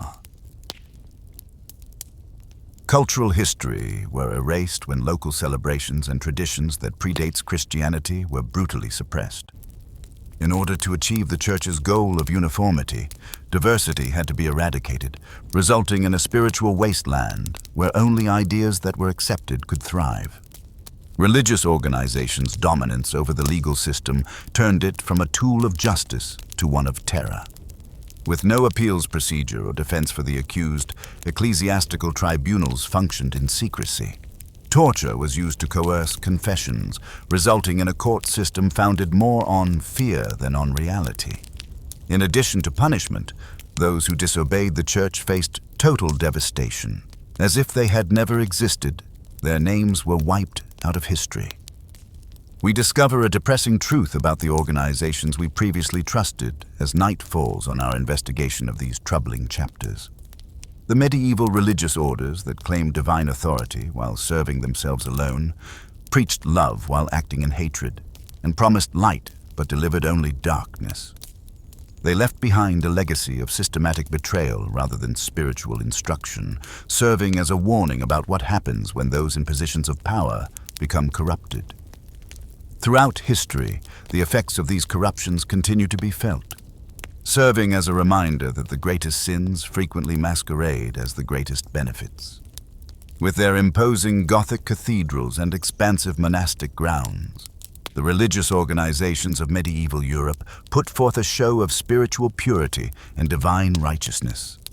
Even the most cynical viewers would shudder in revulsion at the murky underworld of corruption, manipulation, and systemic abuse that existed beneath the surface of hallowed ceremonies and holy vows. Although monks and nuns vowed to live chaste, obedient, and impoverished lives, the reality inside monasteries was quite different. These organizations, which were supposed to be shining examples of Christian goodness, had turned into complex plots to amass riches, exercise political influence, and take advantage of the weak. The very pillars upon which these orders professed to have divine authority were decaying from the inside out due to lust, avarice, and an unquenchable desire to dominate the bodies and souls of the people they purported to serve. Think about the organized financial manipulation that took on inside these purportedly holy walls. Abbots and abbessones lived in luxurious quarters with golden chalices, silk tapestries, and lavish feasts that rivaled any royal court, all while preaching to their flocks the benefits of poverty.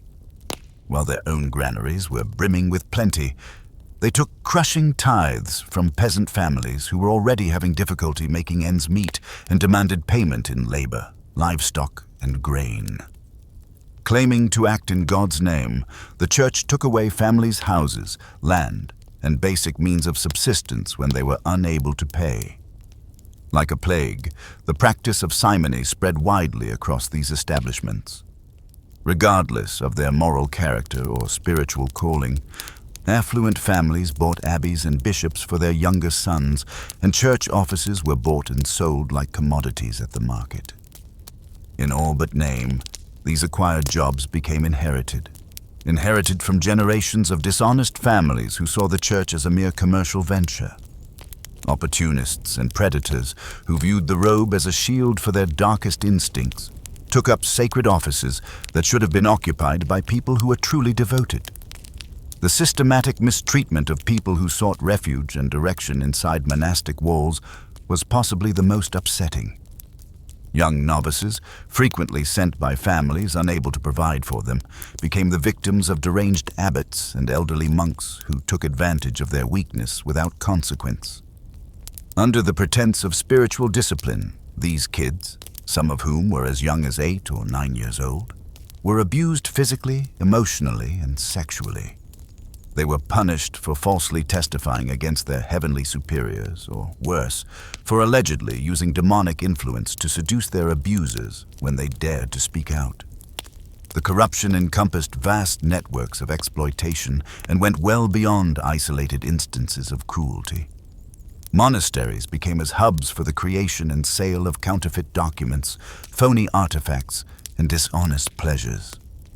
They created elaborate theatrical plays with concealed machinery to make statues bleed blood or emit enigmatic sounds in order to draw pilgrims whose gifts would fill their coffers.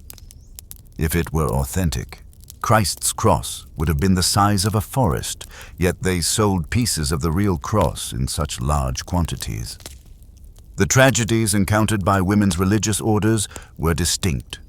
Convents turned into landfills for undesired girls who were coerced into becoming nuns against their will in order to maintain family inheritance systems. Once there, these ladies were ensnared in a nightmare of cruel penalties for even minor transgressions, starvation diets enforced as spiritual discipline, and psychological torture. Mother superiors created ever more inventive ways to humiliate and degrade weaker women because they were intoxicated by their absolute control over them. All of them were rationalized as being required to save their charges' souls. Another aspect of these institutions' institutionalized cruelty was exposed via their medical procedures. Despite their claims to treat the sick and dying, monastery infirmaries became testing grounds for crude and frequently lethal experiments.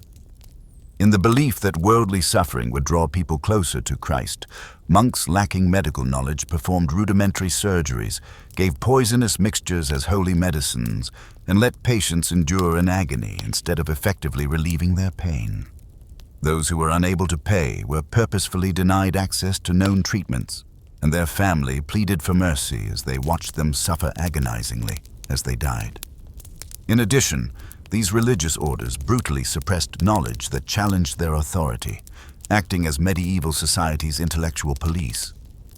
They executed academics whose findings went against church orthodoxy, set fire to libraries, and destroyed scientific literature. The renowned Alexandrian library was destroyed by organized campaigns headed by Christian monks who saw pagan knowledge as demonic degeneration, not just by barbarian invasions. They kept the general populace uneducated and reliant by hoarding literacy, and they used their exclusive access to education to sustain their tight grip on power. These orders' political machinations exposed their actual character as power-hungry establishments, disguising themselves as religious groups. To increase their temporal power, abbots led private armies, fought battles against other regions, and forged partnerships with vicious warlords. To further their personal agendas, they planned killings, stoked civil wars, and manipulated royal succession issues. The papacy was corrupted by the notorious Borgia dynasty, which was not an anomaly, but rather the inevitable result of decades of institutional decay. Even their altruistic deeds, which are sometimes used as proof of their nobility, were tainted by hidden agendas. Child labor began to occur in orphanages, and it got worse when helpless kids were sold into slavery or worked to death. Instead of healing, hospitals were largely used to keep the sick apart from the rest of society. A constant supply of desperate people prepared to do the church's bidding for a crust of bread was ensured by feeding the impoverished just enough to keep them alive and dependent while leaving patients to decay in filthy surroundings and obtaining last rites instead of medical care. These medieval religious groups got more daring in their exploitation and abuse as they solidified their money and authority. Under the cover of religious immunity, what had started out as sincere endeavors at spiritual devotion had evolved into highly skilled criminal businesses. The promise of divine love had been transformed into a nightmare of earthly pain, from which there appeared to be no way out by the very institutions that professed to be the main cause of humanity's misery. The obvious crimes of lust and avarice were only one aspect of the corruption that was rife inside medieval ecclesiastical orders. The very idea of spiritual instruction had been transformed into a weapon against the weak by these purportedly holy organizations who had mastered the art of psychological manipulation. Through a method that would be considered advanced brainwashing today, novices entering monastery were methodically disintegrated. The purpose of the initiation rites was to systematically remove personal individuality and substitute it with blind obedience. In addition to being punished for crimes they had never committed, new monks were made to confess made-up faults and endured ritualized humiliation. The novice's concept of self was totally destroyed as a result of this unrelenting psychological battle. Only then could they be reformed into obedient tools of the corrupt abbot's desires. Silence, a monastic practice, was used as a weapon to exert control. Because monks were not allowed to discuss their experiences with one another, a sense of loneliness and paranoia developed. They were unable to compare notes regarding the horrors they experienced or witnessed because of the imposed silence. Additionally, it prevented them from planning any kind of opposition to their captors. Another popular strategy was sleep deprivation. Monks were expected to attend several prayer services during the night under the pretense of religious devotion, which left them mentally weak and constantly worn out. Because of their ongoing exhaustion, they were unable to think critically and were therefore vulnerable to the perverted readings of the Bible that their leaders decided to force upon them. In these institutions, food served as both a reward and a punishment. Those monks who showed any indication of independence were deliberately starved, while those who appeased their abbots might get slightly better rations. This led to a system in which the brothers' basic survival was totally dependent on the whims of dishonest authorities, which encouraged intense rivalry among them. The confessional evolved became a means of obtaining damaging information about powerful politicians and affluent benefactors. Abbots would purposefully designate particular monks to listen to confessions from particular people, then utilize the information they discovered for political influence and blackmail.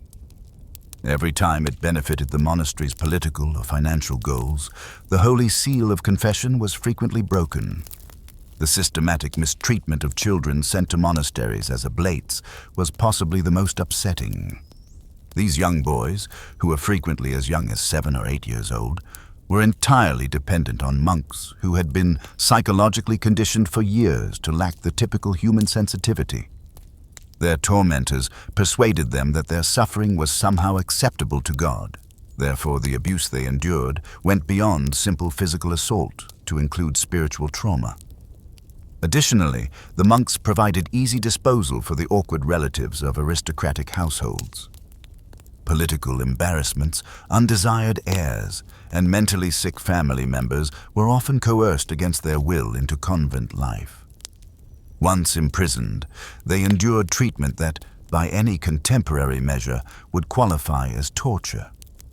All of them were rationalized as efforts to expel demons or cleanse their souls. Religious houses for women experienced particular atrocities.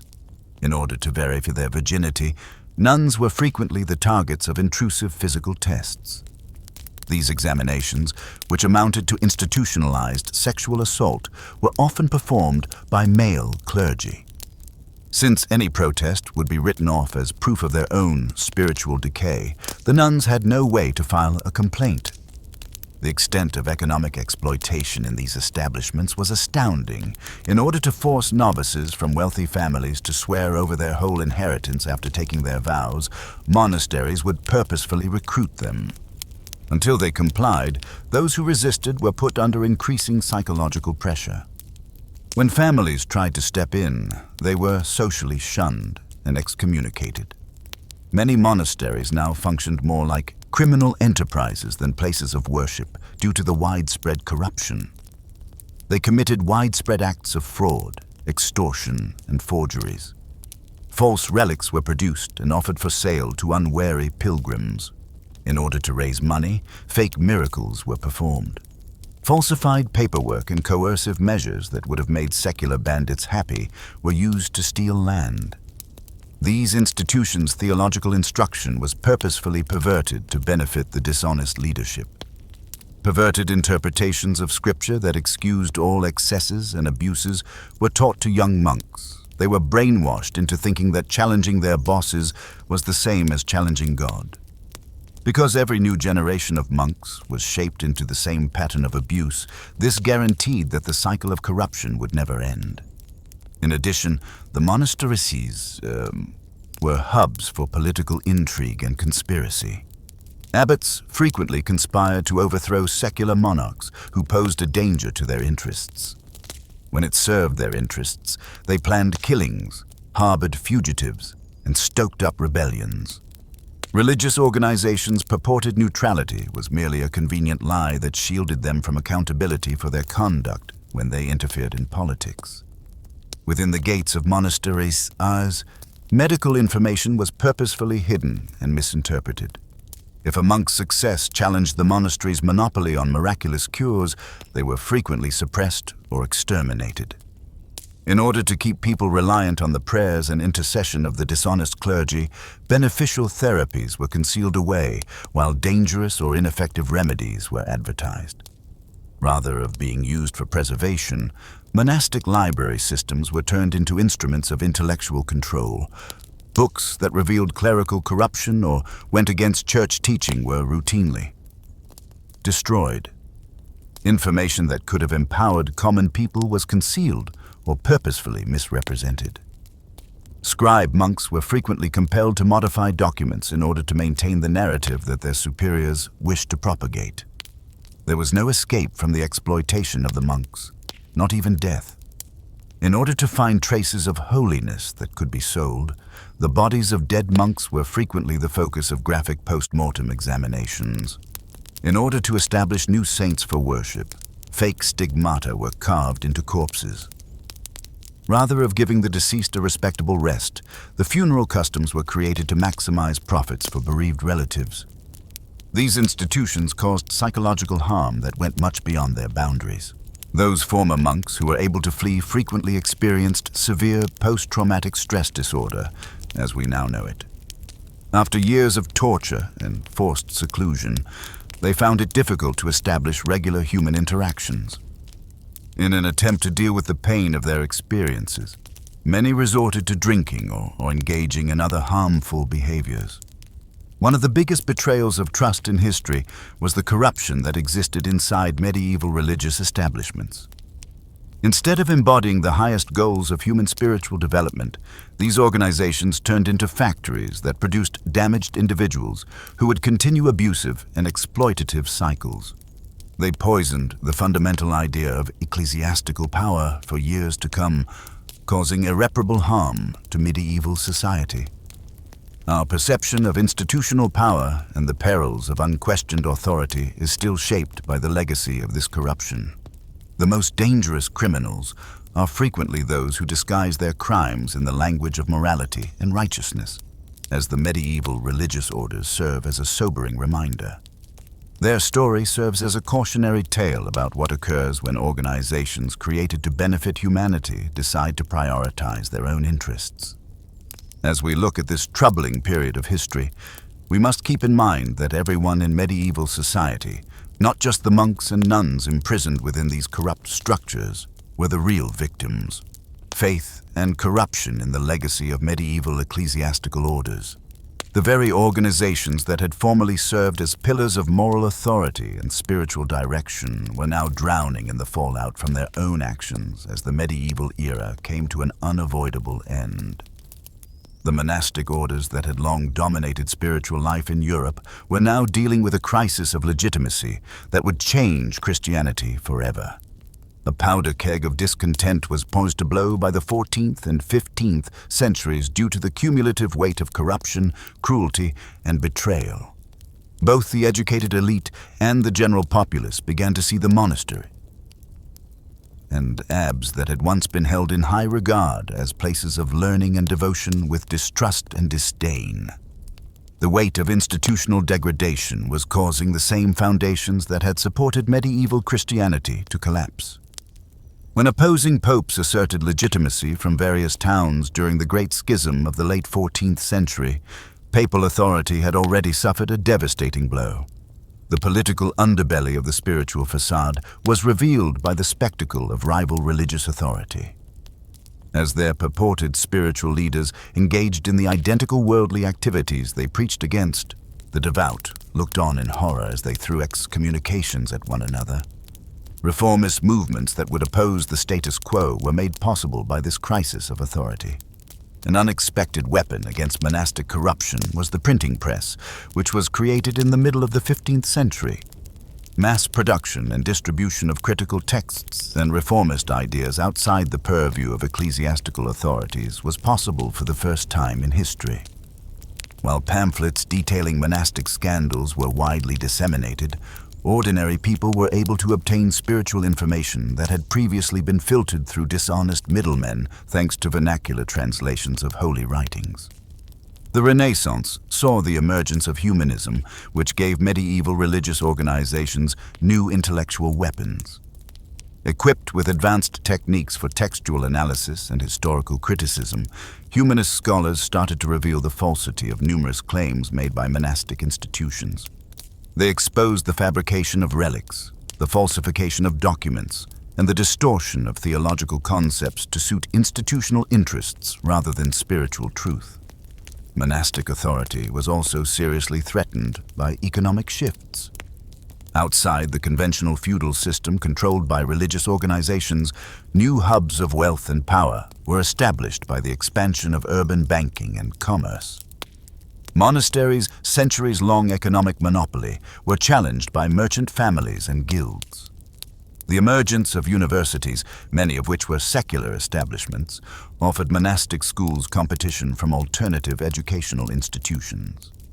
After decades of feeding within religious orders, the moral decay ultimately reached a tipping point where it was impossible to ignore or conceal. Narratives of money misappropriation, spiritual manipulation, and sexual assault had grown so regular that they were no longer considered unusual. It was now hard to reconcile the principles these institutions professed to uphold with the realities of their day-to-day functioning. Many ecclesiastical institutions were shown to be spiritually bankrupt by the 14th century Black Death. Many monasteries had failed to offer the solace and guidance that people sorely needed in times of true hardship.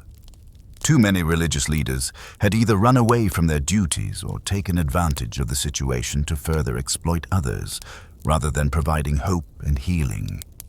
Their actions stood in sharp and damning contrast to those of secular authorities who continued to serve their people. Established institutional resistance frequently thwarted reform campaigns that had arisen from inside the religious orders themselves. People who aimed to restore the traditional values of simplicity and poverty, such as the Franciscan spirituals, were frequently punished by their own organizations. Exile, or worse, was the fate of the Dominicans who opposed papal corruption. These internal disputes showed that the institutions were unable to reform themselves from within because they had become so corrupted. One of the final attempts to reform the medieval church using conventional methods was the Concilia movement in the early 15th century. Church councils worked to rectify the greatest excesses and give religious organizations some degree of legitimacy again. However, the same political and economic forces that had initially caused the issues eventually undercut these attempts. Numerous people were persuaded that more drastic measures would be required when the Concilia reform failed. During this time of change, women who had frequently been the main targets of abuse and corruption in monasteries started to find their voices. Bee of Sweden and Catherine of Siena were two examples of female religious reformers and mystics who directly criticized institutional corruption by using their spiritual influence. Their highly read and revered books and predictions provide compelling evidence of the immorality of religious organizations. Another threat to monastic rule was the emergence of lay religious groupings.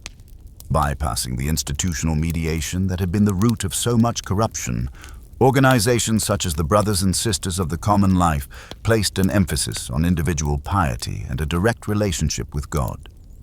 These movements showed that spirituality might thrive outside of the conventional monastic environment.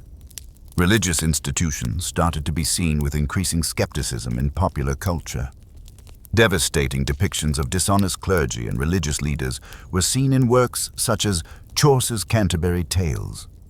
Stories and folk ballads ridiculed the pretenses of abbots and monks. The way the general public perceived religious authority was fundamentally altered by this cultural transformation. Ecclesiastical supremacy could be challenged by an alternative power structure brought forth by the rise of nation governments with strong royal authority. Formerly subservient to religious authorities, kings and princes now gained the authority to impose their will on frail monastic establishments. The subordination of religious authority to secular power and the confiscation of church lands grew more frequent.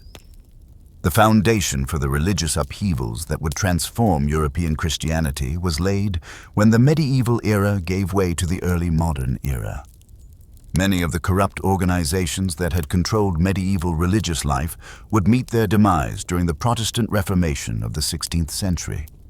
Because decades of institutional failure and abuse had set the foundation, the reformers' critiques of monastic corruption would find a sympathetic audience. In addition to being a religious revolution, the destruction of monasteries in Protestant nations signified the realization that these establishments had grown so corrupted that reform was impossible. After centuries of exploitation, the riches was eventually divided, but frequently to non-religious officials instead of the impoverished, who were supposed to get it in the first place. The Counter-Reformation recognized the necessity for significant reforms in religious institutions, even in Catholic nations that opposed Protestant reform.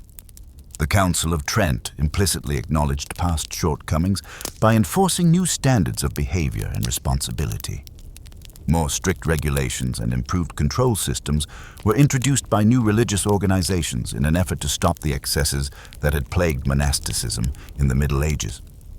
Enlightenment intellectuals, who used past instances of institutional failure to support their arguments for religious tolerance, the separation of church and state, and individual conscience, were influenced by the intellectual heritage of medieval clerical corruption. Strong arguments were made against the consolidation of temporal and spiritual power in the same institutions due to the documented abuses of medieval monasteries. The societal impact was just as significant. A wider mistrust of established hierarchies and organizations was influenced by the decline in faith in ecclesiastical authority that marked the late medieval age.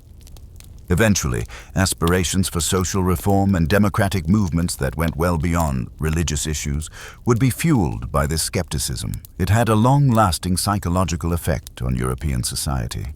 Claims to moral authority based only on institutional position were deeply distrusted by generations of people who had endured abuse at the hands of corrupt religious institutions. One of the defining traits of contemporary Western civilization would be this cultural trend towards personal accountability and judgment. Monastic corruption had long-term economic repercussions as well. Economic stagnation and inequality were exacerbated by the misallocation of resources that had been a feature of medieval religious institutions. These riches could be put to better use after being eventually released from the corrupt monastic authority, which helped to fuel the early modern era's economic vitality. The impact on schooling was revolutionary.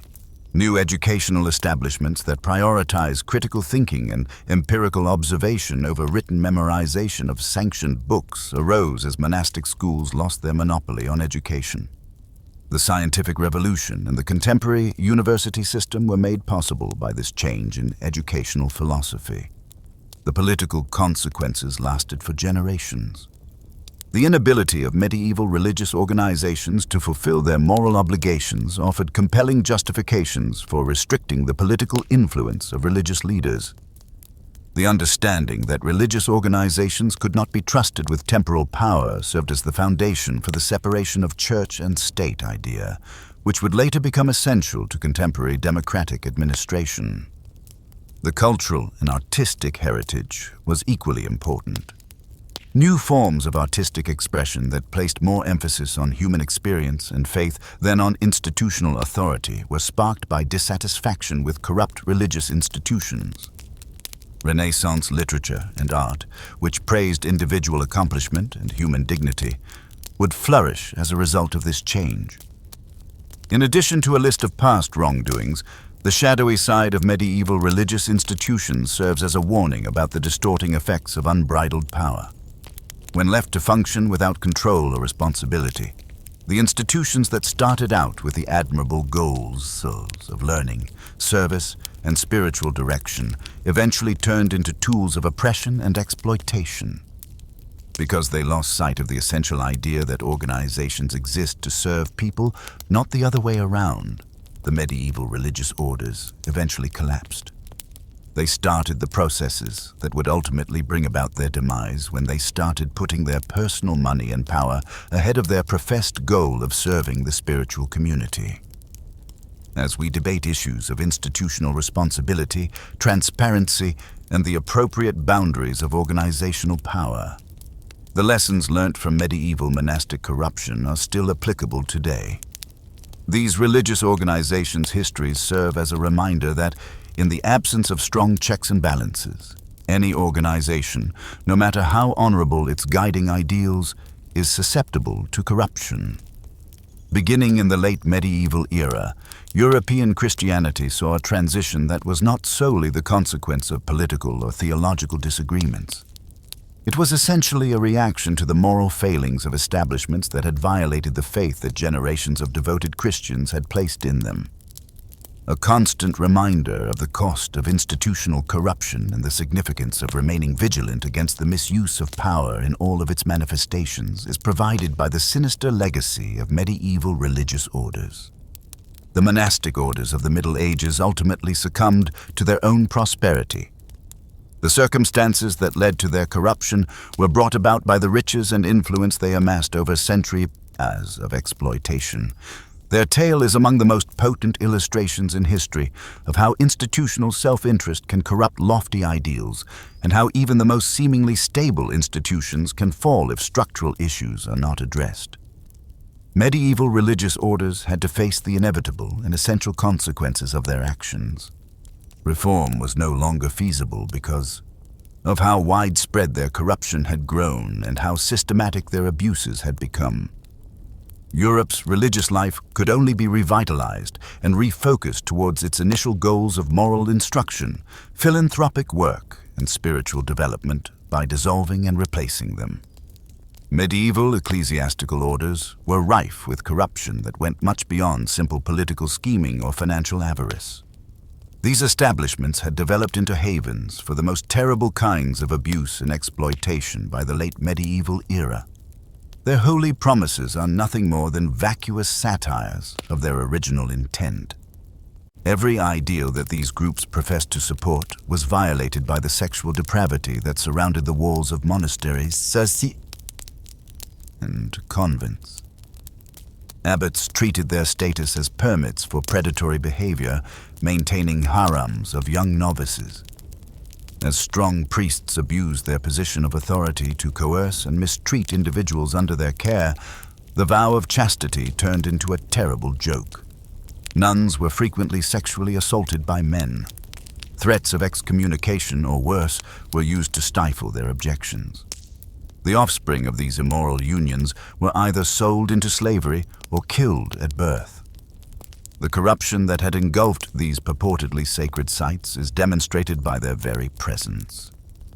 The systematic human trafficking that took place under the pretense of religious compassion was possibly the most unsettling. Instead of being taken to monasteries for care, orphans and foundlings were sold to affluent clients for unimaginable reasons. Young women who sought safety in convents were ensnared in sexual slavery networks. The very people who had vowed to protect them turned their bodies into commodities.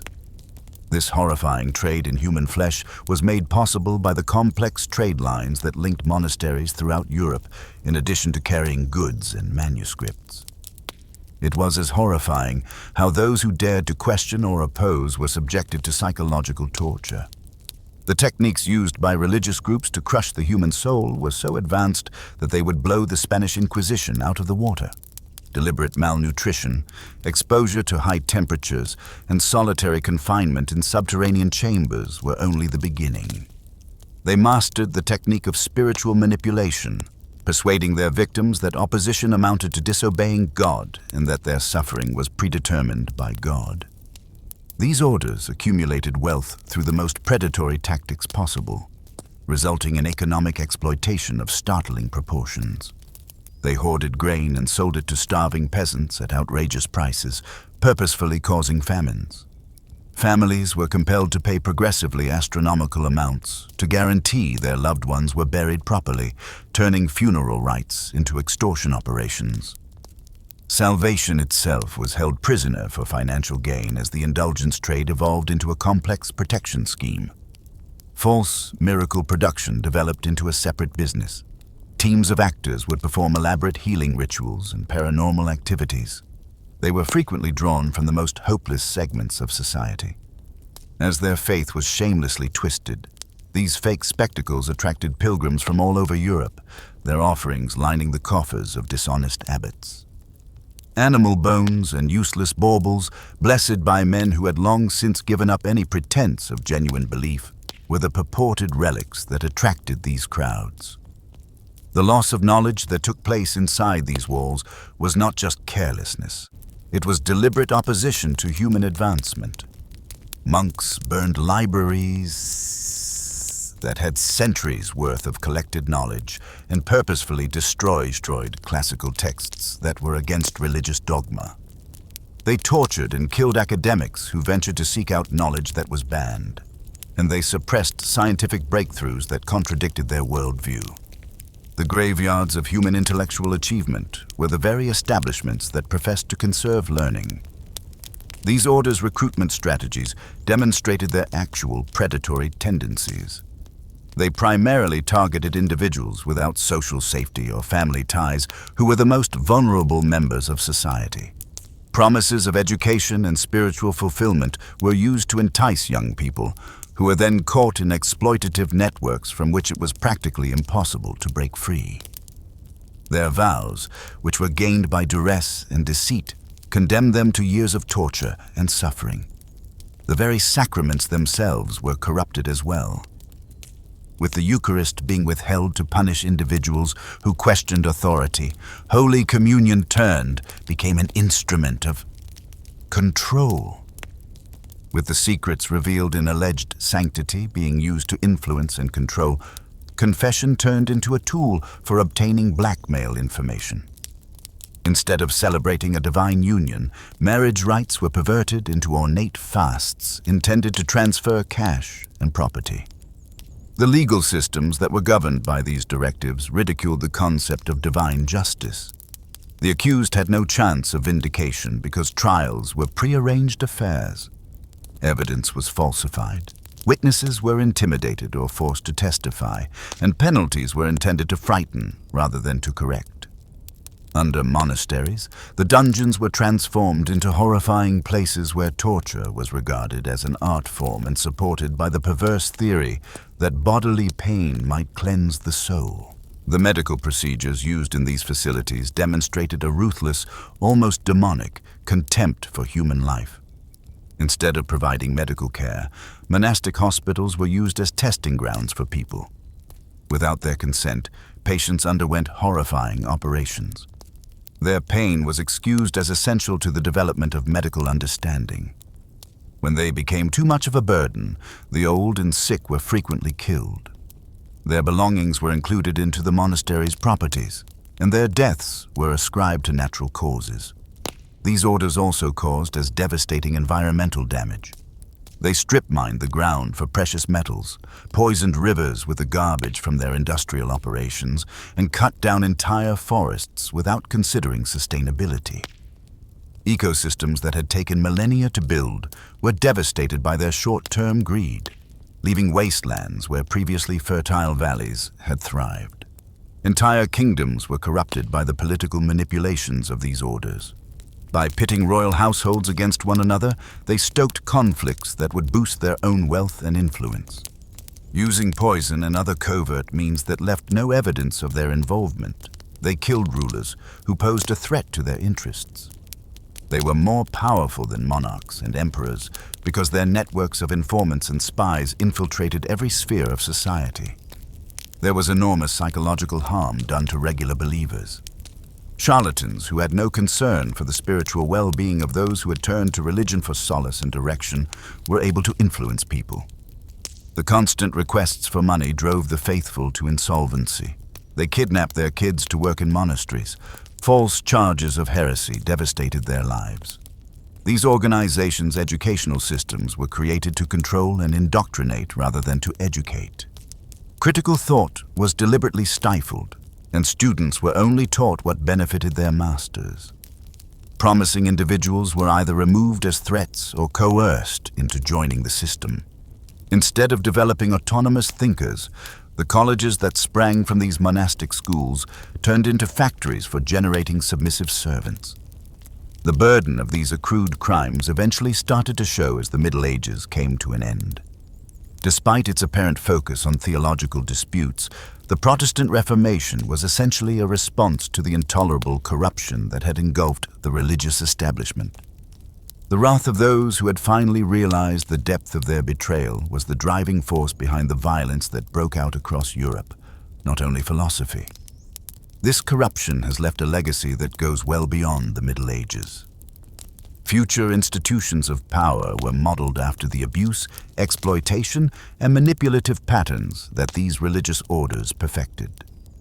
Subsequent generations of individuals who aimed to control their fellow humans would embrace and improve upon the systems of sexual predation, financial extraction, and psychological control tactics they devised. Not just what these corrupt commands did, but what they stopped from happening is the real tragedy. Incalculable losses to human civilization resulted from the destruction of human potential, the suppression of knowledge, and the destruction of life. If these organizations had adhered to their original ideals rather than turning into hubs for abuse and exploitation, we can only speculate about the heights humanity may have achieved.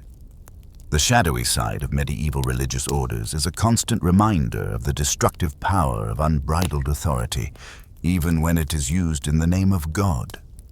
Their tale serves as a reminder that the worst evil frequently poses as righteousness, and that, in order to prevent humanity from experiencing the atrocities of the past, we must always be on the lookout for corruption